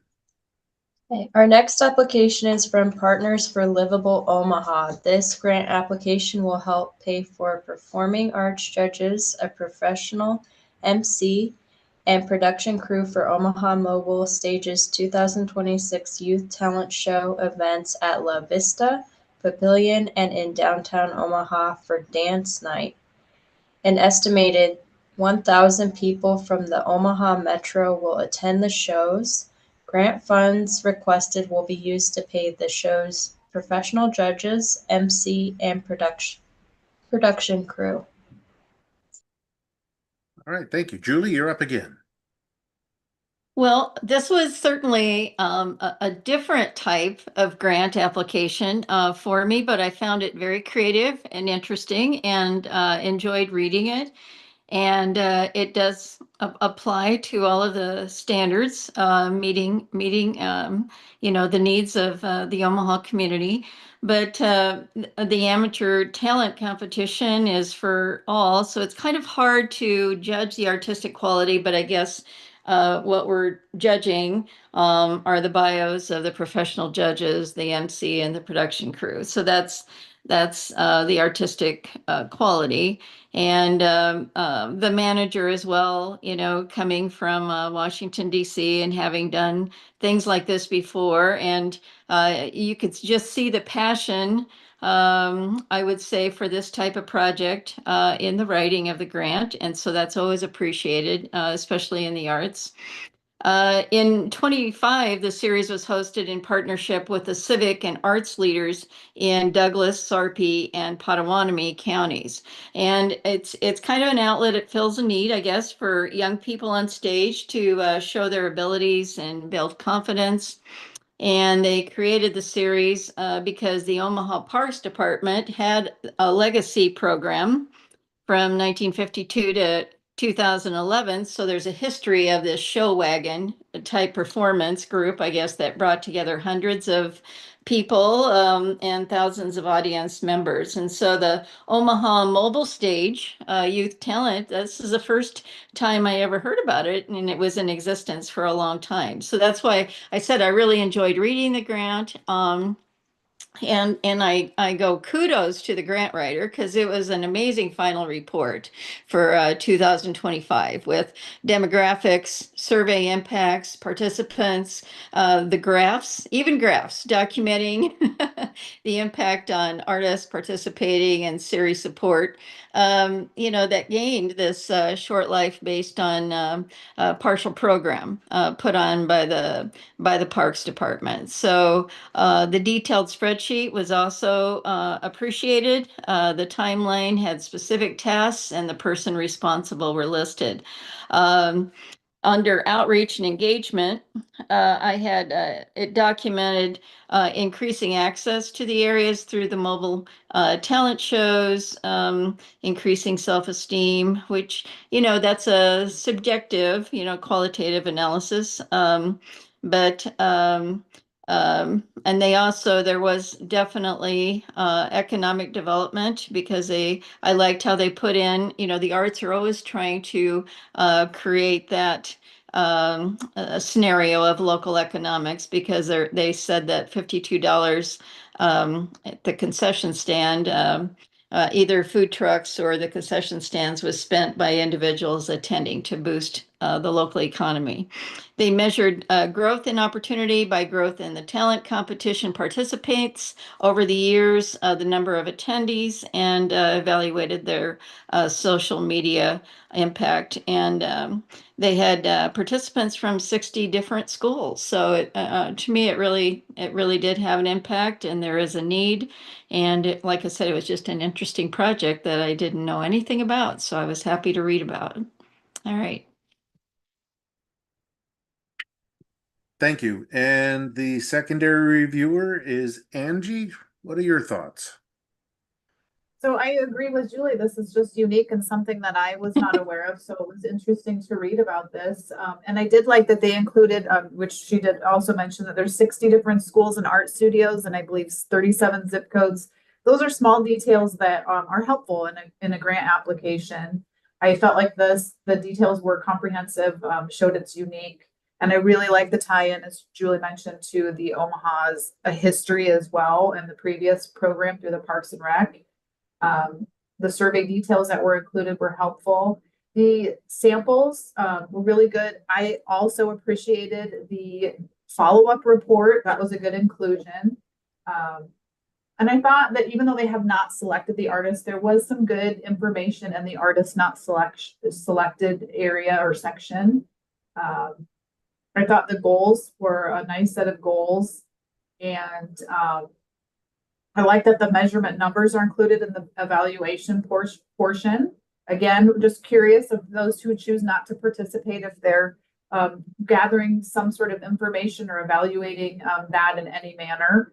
I was surprised that there wasn't any corporate sponsorship for this program in the budgeting section. It seemed like an ongoing and large event, so I was surprised about that.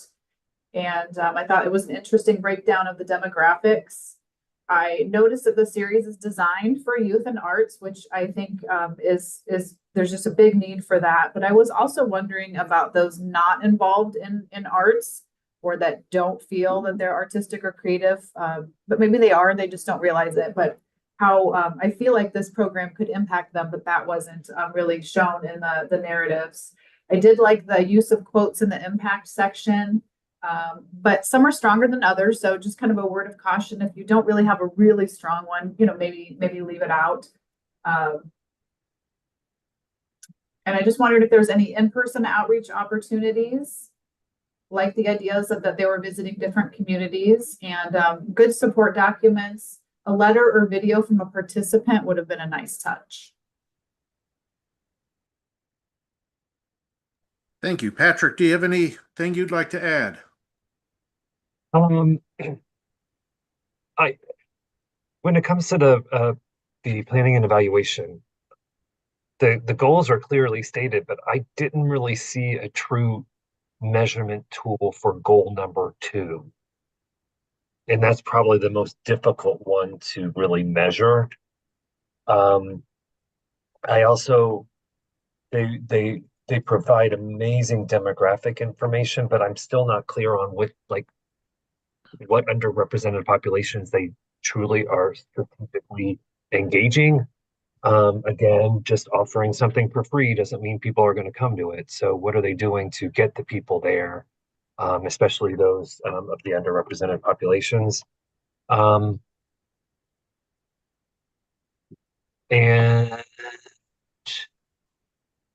I did like seeing the quotes from past participants and the parents. I really did add to the case for artistic quality and the impact it is having on the community that they're serving. Okay, thank you. And Shannon? I think this project is just a great opportunity to develop youth talent and to show them that there are outlets for their creativity here in their home community.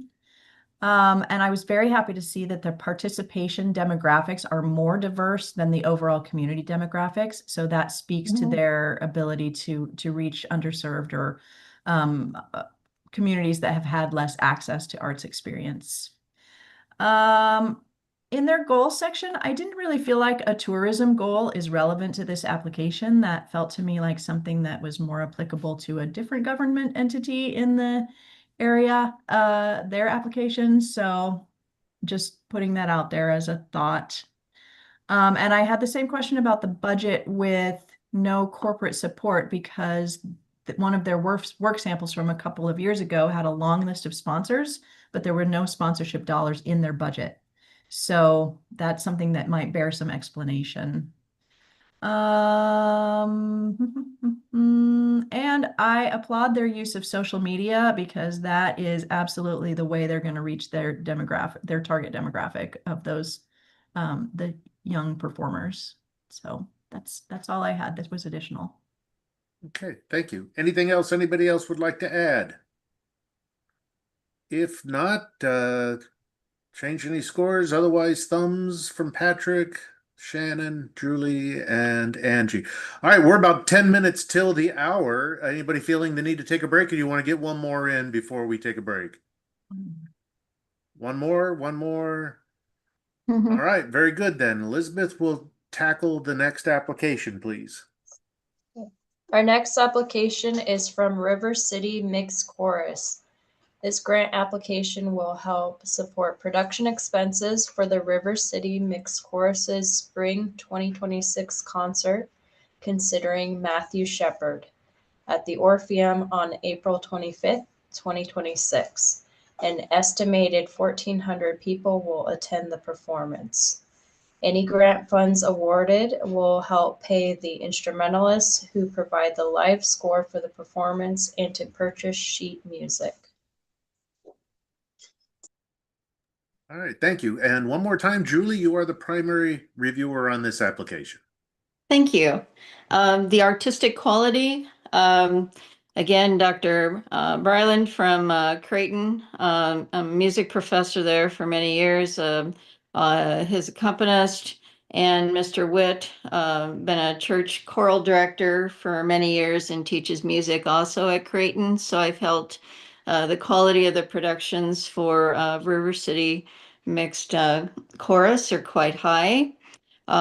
It's the reason they chose a Matthew Shepard production. They were the director was deeply moved by the murder of a young man, Craig Hella Johnson. So the composition of this compassionate musical was actually written in 2016, and it's been performed actually throughout the world by hundreds of choirs. So I think it's a novel and noble goal to perform this for Omaha audiences and hopefully gather people from all over the state to see this performance. Under planning and evaluation, the goals for this concert, I thought were also high to enhance their image as a concert, a choral, a community choral group that really responds on a professional level in their community. They have growing partnerships throughout the years and connections in the greater Omaha area. The ED sends out post-performance QR codes with the survey for evaluations. They have a marketing committee that gives data feedback for social media posts and keeps track of those and their email blasts and evaluates them according to number of views, number of clicks. The chorus operations managers then are responsible for tracking the ticket sales and project income and expenses. So I feel they have quantitative as well as qualitative analysis for their project. The complete project timeline with columns for each activity per quarter and person responsible for completion were appreciated. It's a $7,500 NAC grant ask out of a $92,000 budget. The community demographics for Omaha as a 39th largest city in the U.S. and 8 counties in the region. I thought I enjoyed reading the different demographics that they had listed. And the statement that they made that their mission is to create awareness of issues and educate their community through their concerts. So I thought they had lofty outreach and engagement goals. It's also an affordable ticket price at $20. So, okay. All right, thank you, Julie. All right, secondary reviewer Shannon. I really appreciated that there is a very clear audition and vetting process for membership in this chorus, and that they were explicit that not everybody makes the cut. That is a big difference to me between an artistically excellent group versus a community-centric group. So that was very clear in the application. Dr. Breland, of course, has extensive credits and is a great musician. In planning and evaluation, all of their goals are tied back to their organizational mission, but I appreciated the variation in the goals. They had an artistic goal that was for sound and musical quality of their performance. They have an outreach goal, which is to build awareness around the LGBTQ plus community and history. And then they have a strategic goal, which is to build awareness of the organization and their brand and their identity as a musical group in the community. They are very clear on who they're attracting as chorus members, but not so much as audience. But they are very clear on how they're evaluating each of these goals. I loved in the outreach and engagement section that they talked about accessibility accommodations for their chorus members, their choir members, not just their attendees. We hear a lot about accessibility for the general public, but not as much about for the artists themselves who are participating. So that was a great thing to include.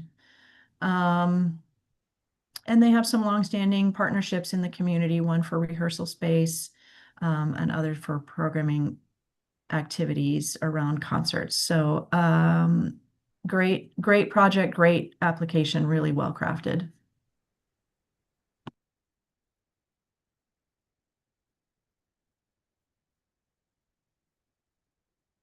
All right, sorry about that. Patrick, do you have anything you would like to add? I love the idea of having the ASL interpreters at their concerts. Interpreting a concert is an art form in itself, and sometimes it's nice to go in and go to a concert and just watch those ASL interpreters. It's amazing. As there's only one other comment I have, and that is, where is it? Where is it? Where is it? Where is it? Oh, they're set the goal number 2. I love I'll mimic Shannon, and I love the 3 different areas that they have goals. Um, I I wish there was an opportunity for these applicants to be able to put a sample of what their surveys are, because some of them are so subjective, and a lot of them are very difficult to measure. And I would love to know the questions they're actually asking to see how they're measuring a better understanding or more education about not just the LGBTQ plus community for this application, but for a lot of the other qualitative goals that applicants have included in their applications. So that would have been nice to know what kind of questions they're asking, so that I understand how they're measuring that goal. Okay, thank you. And Angie, anything you'd like to add? I also had the same kind of question that Patrick did about the goals and measurement, and especially goal number 2. I was wondering, like, how will you measure that if surveys aren't returned? And so that would be one of my comments. I really did enjoy reading the information in the background of the choir. And I felt like the video clips that were chosen were lovely, and they physically moved me. Especially, I think it was Lean on Me. I really enjoyed watching that. Great website. And I like the inclusion of the Facebook page as a sample, and that it's clearly active. I think sometimes we tend to just, hey, we've got a Facebook page, share it, but maybe we haven't updated anything in, a few months. They were clearly very active on the social media pages, and that's helpful. They also had a very comprehensive marketing package for the season, which I think is important. And I was happy to see the corporate sponsors as well as other donors, which I feel like shows that they're doing their funding legwork on their end too. Would have liked to see a little bit of connection detailed on the RCMC's mission in the impact section. And I think someone else mentioned the inclusion of the limited mobility artists, which I thought was fantastic as well. Okay, thank you. Anything else that anybody else would like to add? If not, take a moment to change any score you feel the need to. I've got 2 thumbs and Angie and Julie. Okay, we're at a good place to take a break. It's 11 o'clock straight up. I have something to attend to, so why don't we come back at 11:10 and we'll continue. Please turn off your cameras and microphones during the break, and then turn your cameras on to let us know when you're back. Okay? Thanks. See you at 11:10.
Hey, Julie, I have a quick question for you.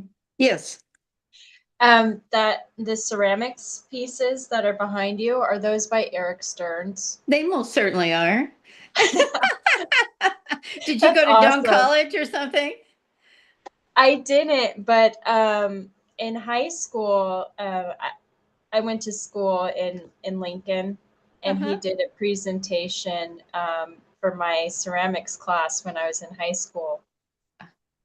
He is just amazing. And well, he's a North Platte boy. So my husband every year would always buy me a piece at Nebraska Land Days because he was always in the professional art show for a long time. And so we would do that to kind of promote him, and I would continue to do that. But oh my goodness, I love, I mean, what my master's is in math and statistics, and so how he could be so creative but yet mathematical, that's why I just enjoyed.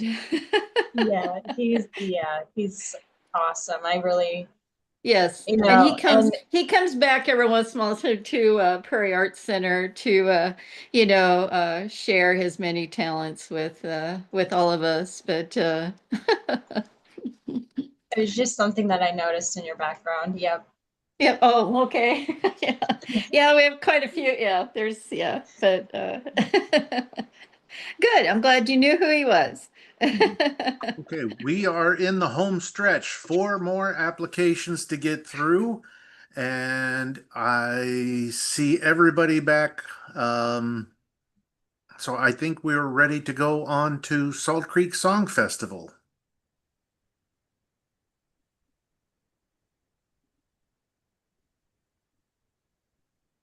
Sorry about that.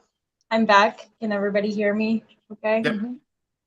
Our next application is from Salt Creek Song Festival. This grant application is for the 2026 Salt Creek Song Festival season held in Ashland, Nebraska from May 17th through the 23rd, 2026. An estimated 250 people from Saunders County and the surrounding region will attend the free events held throughout the week. Grant funds requested will help pay the artists involved. All right, thank you. Primary reviewer for this application is Shannon. So I think the Salt Creek Song Festival has a really unique artistic model that takes high quality artists and literally embeds them in the life of a small community for the week of a festival. And they're very intentional about the way they have crafted this. They're doing a great job based on their artistic samples of seeking out high level talent, art singers, musicians who also have Midwest ties or Nebraska ties, and crafting a specific vibe that is these high quality performances meets small town hospitality. And I just think it's really beautifully curated. They're striving to make classical music a part of everyday life in the community of Ashland and draw other rural residents from surrounding areas. Their work samples clearly demonstrated the quality of the artists and the variety of settings in which the events are taking place.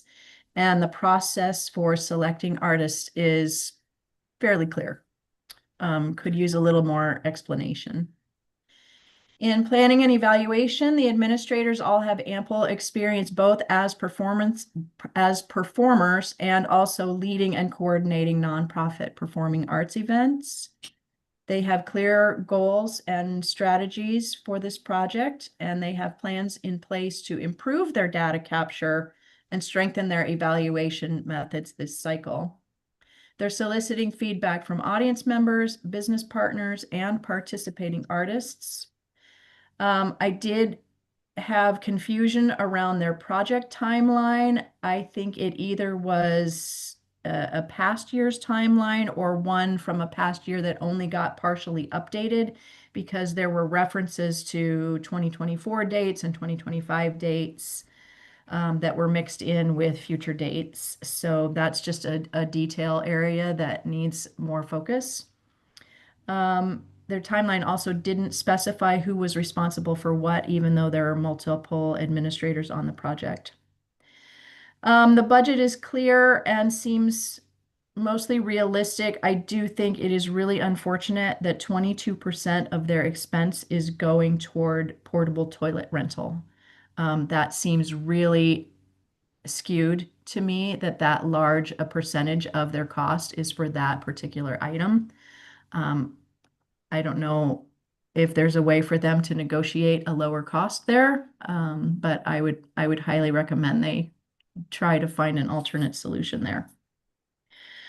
Outreach and engagement, they included demographics about community size, growth trajectory, and cultural focus.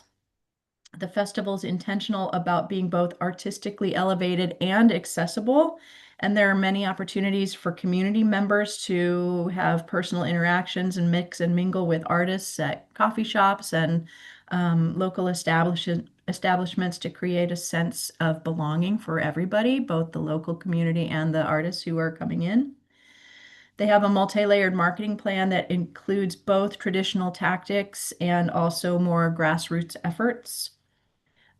Their outreach effort is primarily focused on rural communities by making these events free. And as somebody previously commented, just because you hold a free event doesn't mean that people will come. So I think they could be more specific about how they are engaging those underserved communities. And their letters of support are very well written, but they do not have dates on them. And that's always a little bit of just a note that I like to make because it's good to know that your letters of support are current. That's it. Okay, thank you. Secondary reviewer for this application is Julie. I just have two small things, and I love the fact that they also are promoting their Creative Arts District in this project. It's a great way to use the people that are also already doing something correct in arts advocacy and using those resources. And then that it's an arts event. However, they are focusing on using Midwest talent whenever they can. So just kudos for those two things. Okay, thank you, Julie. And Angie, do you have anything you'd like to add?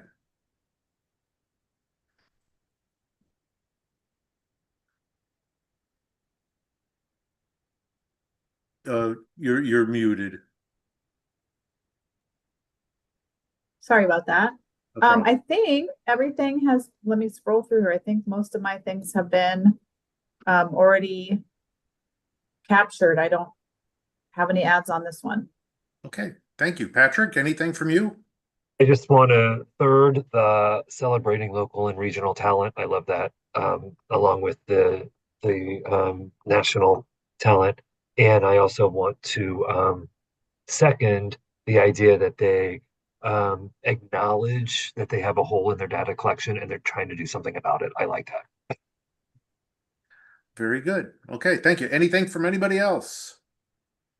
If not, you have a moment to change your scores or a thumb from Patrick, Shannon, Angie, and Oh. Julie. Wonderful. Okay, thank you all. And with that, Elizabeth, tell us about the next application, please. Okay, our next application is from Skate Fest Omaha. This grant application is for the Skate Fest held at Seymour Smith Park. An estimated 600 people will be in attendance. Grant funds requested will help pay artists, musicians, and media personnel. Okay, thank you, Elizabeth. Primary reviewer on this application is Angie. Well, unmute this time. Okay, so in the artistic quality comments, and overall, I just felt like this is an interesting pairing of skate and art that I think really broadens the event's audience, and they did a good job summarizing their project description. I thought their artistic quality was strong and compelling, and I appreciate the overall scope of the event. And they used some quoted statements, which I felt was very helpful.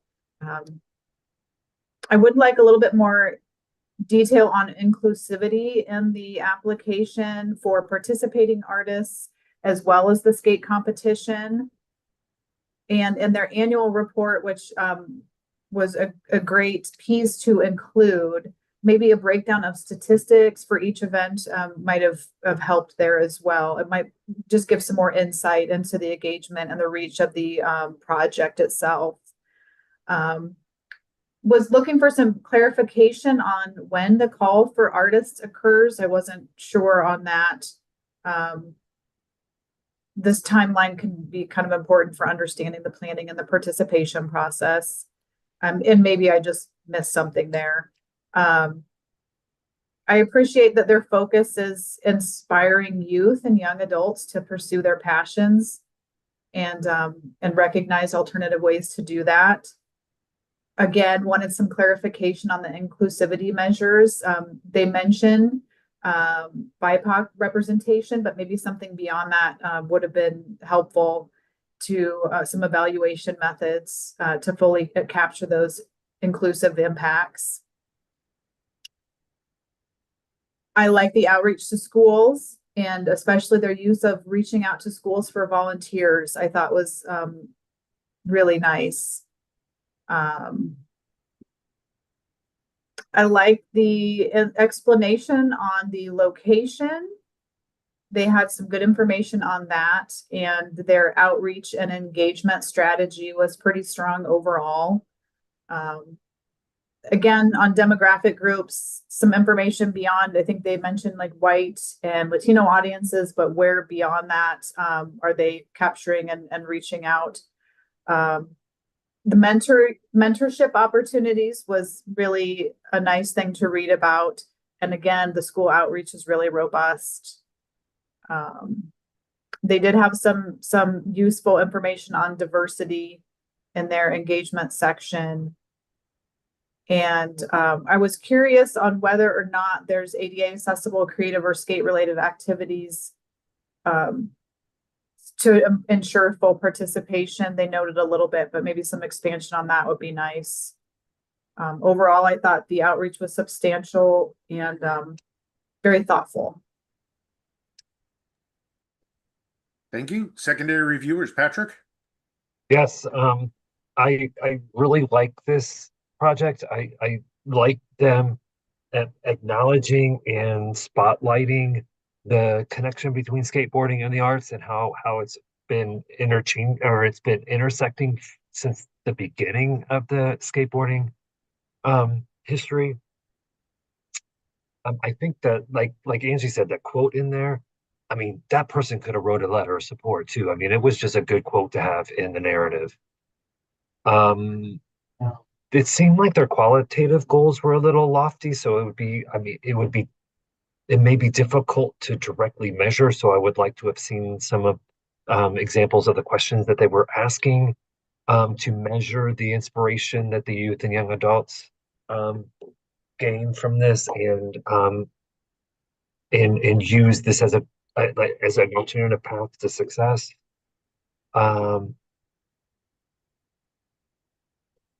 Would like to know a little bit more about the selection committee. Are there community members, artists, skaters, etc., or is it just these organizational members that are on the planning committee? And I just think they're doing a lot with a tight budget, which I think was pretty impressive. Kudos to them. It would be great to see if in the future they may be able to offer a higher compensation to the artists as this event and project just grows and expands.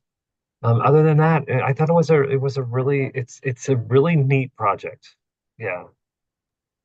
All right. Thank you. Julie, do you have anything you'd like to add?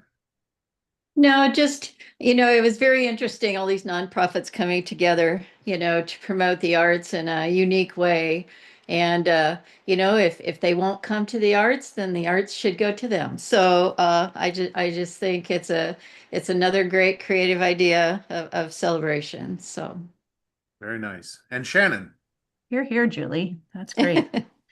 I had one question about rain date. they noted that in May 2024, they were rained out, so they rescheduled the skating part, but they had no art, music, or vendors, and those are the pieces that this application supports.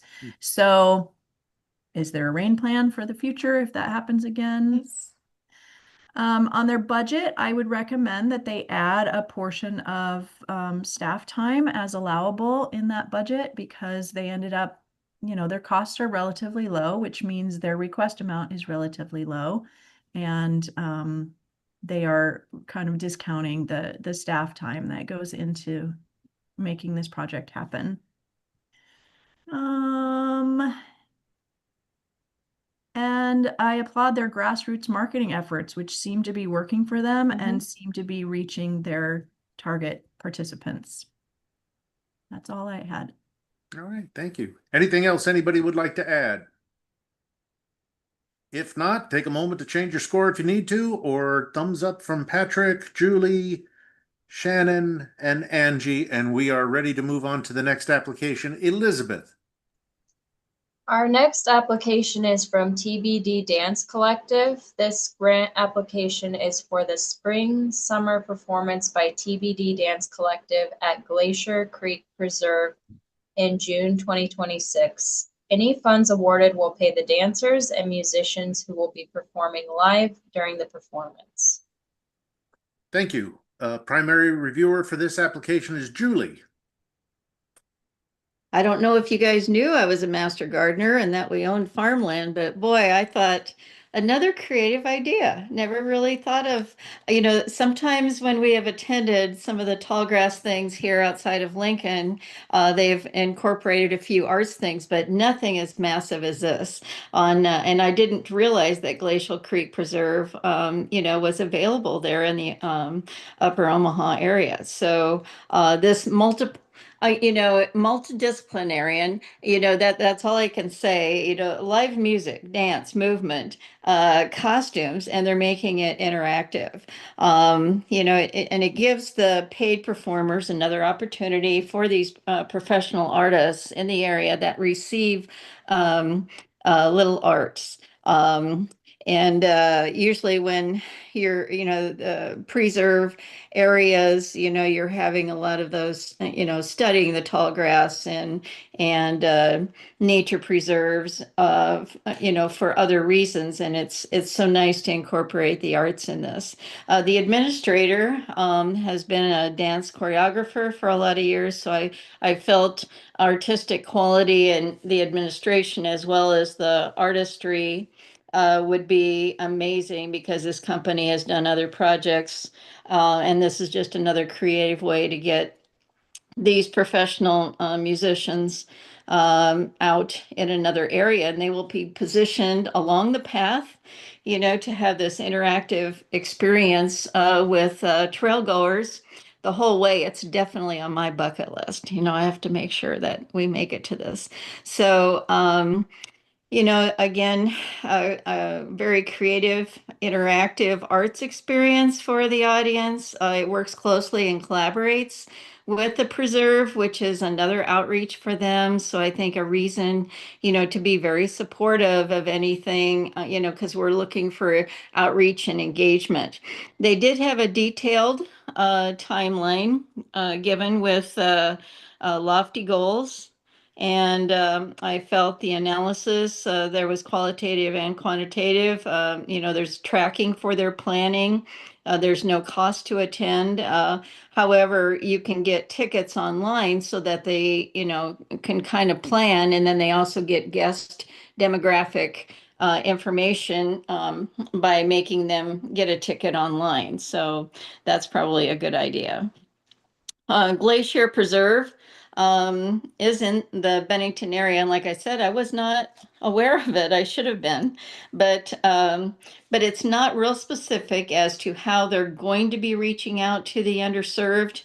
Although, like I said, the normal goers to the Tall Grass Preserve are not probably art goers and see the performing arts in that way normally. So, but it would be good to document. They have done some outreach performances that they stated in the past at Bemis Park and Joslin Art Museum. So they have done this, and they had great demographic information available on those outreach examples to know that they're capable of planning and evaluating these arts experiences where they ask for grant funds.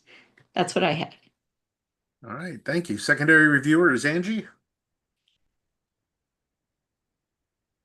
So I agree with Julie. What an interesting and unique concept. And I think especially for families and young kiddos, very inspiring. They don't always want to sit still in the theater, although we think, what a cool thing to take your kids to those types of shows, but they don't always like to sit still. So I think having them out in nature as well is really inspiring for them.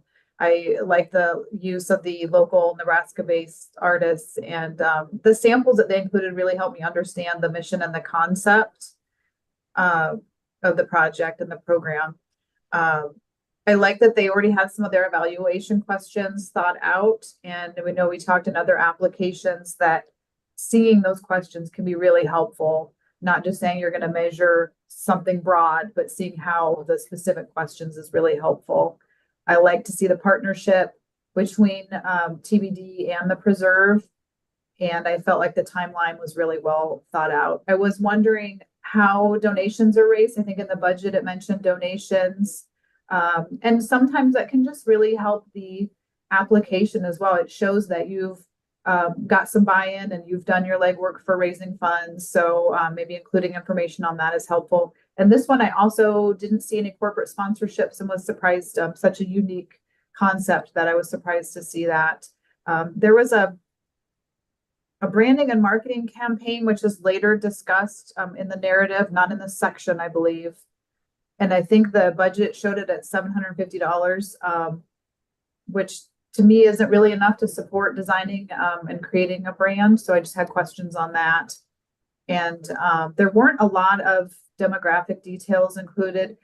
Really, just to sum up the outreach and engagement comments, I agree with Julie that some more development in that narrative would have been really helpful. Maybe some impact quotes, that type of thing. And that's all I have to add. Thank you. Patrick, do you have anything to add? No, I love the intersection of nature and the arts. I agree with them about including the survey questions in the narrative. Like I've said a couple times before, it's good to see that they're intentional in their collection of data and measurement of success. And again, I also think that the demographics could be clearer. Okay, thank you. And Shannon, anything that you would like to add? Ditto to all of that. My one question was, what are the qualifications required to be a member of this dance company? They have a core company, and then they also said they will engage additional dancers if needed. And so what is the process for auditioning folks or engaging folks? I think everything else that I had was covered.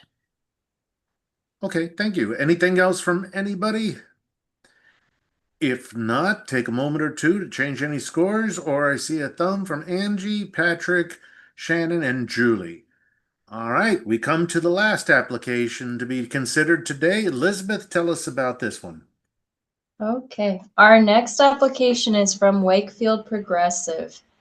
This application is for the Wakefield Party Music Festival scheduled for May 30th, 2026 in downtown Wakefield, Nebraska.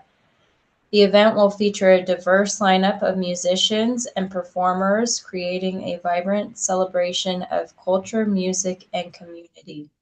The festival is expected to attract more than 500 attendees from across the tri-state region of Nebraska, Iowa, and South Dakota. Any funds awarded will be used to pay the artists performing. Okay, thank you. And the primary reviewer is Angie.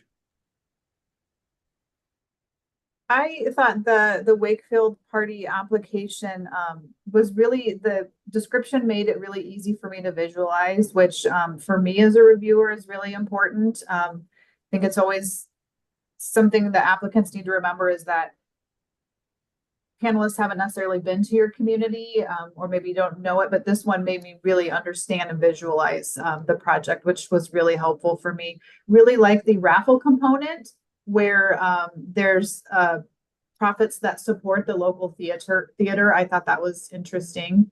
Um, I noticed some inconsistency in the event's timeline. It describes marking its third year, but then later mentions its sixth year. I think this might be just a reference to a move in locations, but I just wasn't sure. So just something you want to make sure as you're drafting narratives is really clear.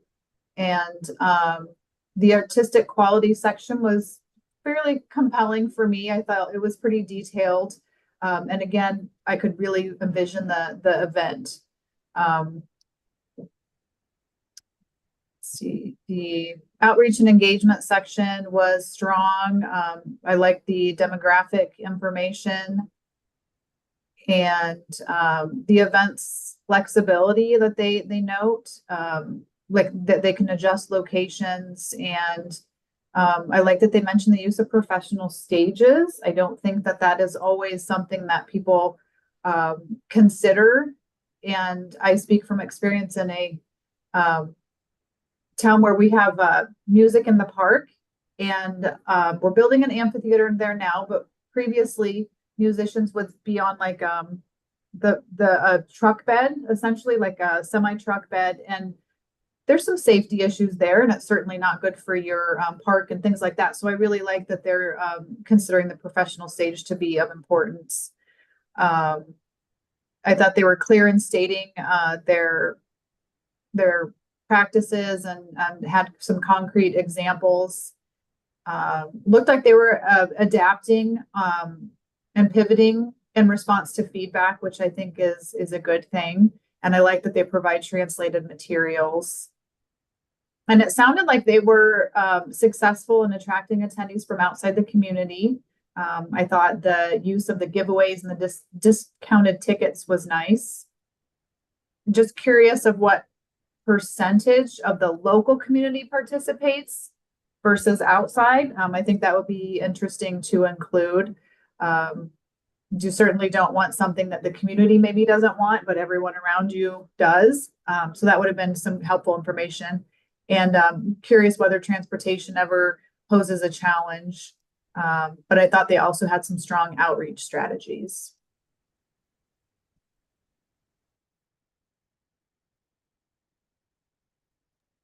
All right, thank you. And Julie, your secondary reviewer?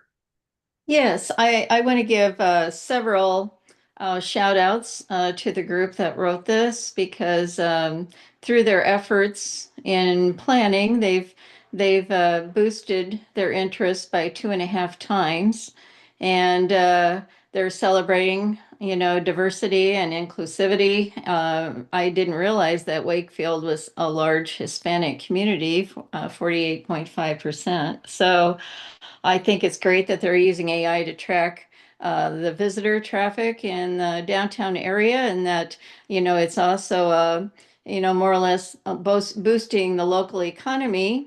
And a special shout out that in all of this profit making, they're giving it back to the Little Red Hen Theater, which is quite a treasure, in Wakefield.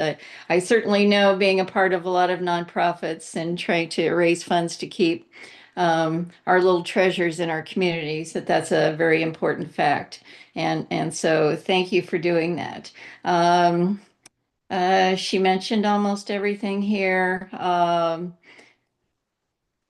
think I'll close with that. Okay. Okay, thank you. And Shannon, anything that you'd like to add? I think they covered just about all of it, and it sounds like a rocking good time. They've got it going on in Wakefield for sure. Very nice. All right, Patrick, take us home. Anything from you? I love the diverse revenue streams that they have. I think that's great. They have a good mix of contributed and earned income streams, which I shows to me a strong organization, a strong group. And yeah, I would love to be there for it. Very nice. Okay. Anything else anybody would like to add? Then if you'd like to change your score on this, take this moment to. Otherwise, let me know when you're ready to move on. Julie, Angie, everybody's in. All right. Thank you. With that, now that all the applications have been discussed and scored, we'll take a 5-minute break. During this time, Arts Council staff will tally the scores and prepare information for final discussion. When panelists reconvene, we'll review the procedures and make final determinations. The final portion of this meeting is closed to the public, so we'll end the live stream now. But before we do, I'll remind all applicants that you will be notified in December about funding decisions for this grant category. So to all those watching, thank you for joining us and goodbye. Okay. Sam, you let me know when we're free?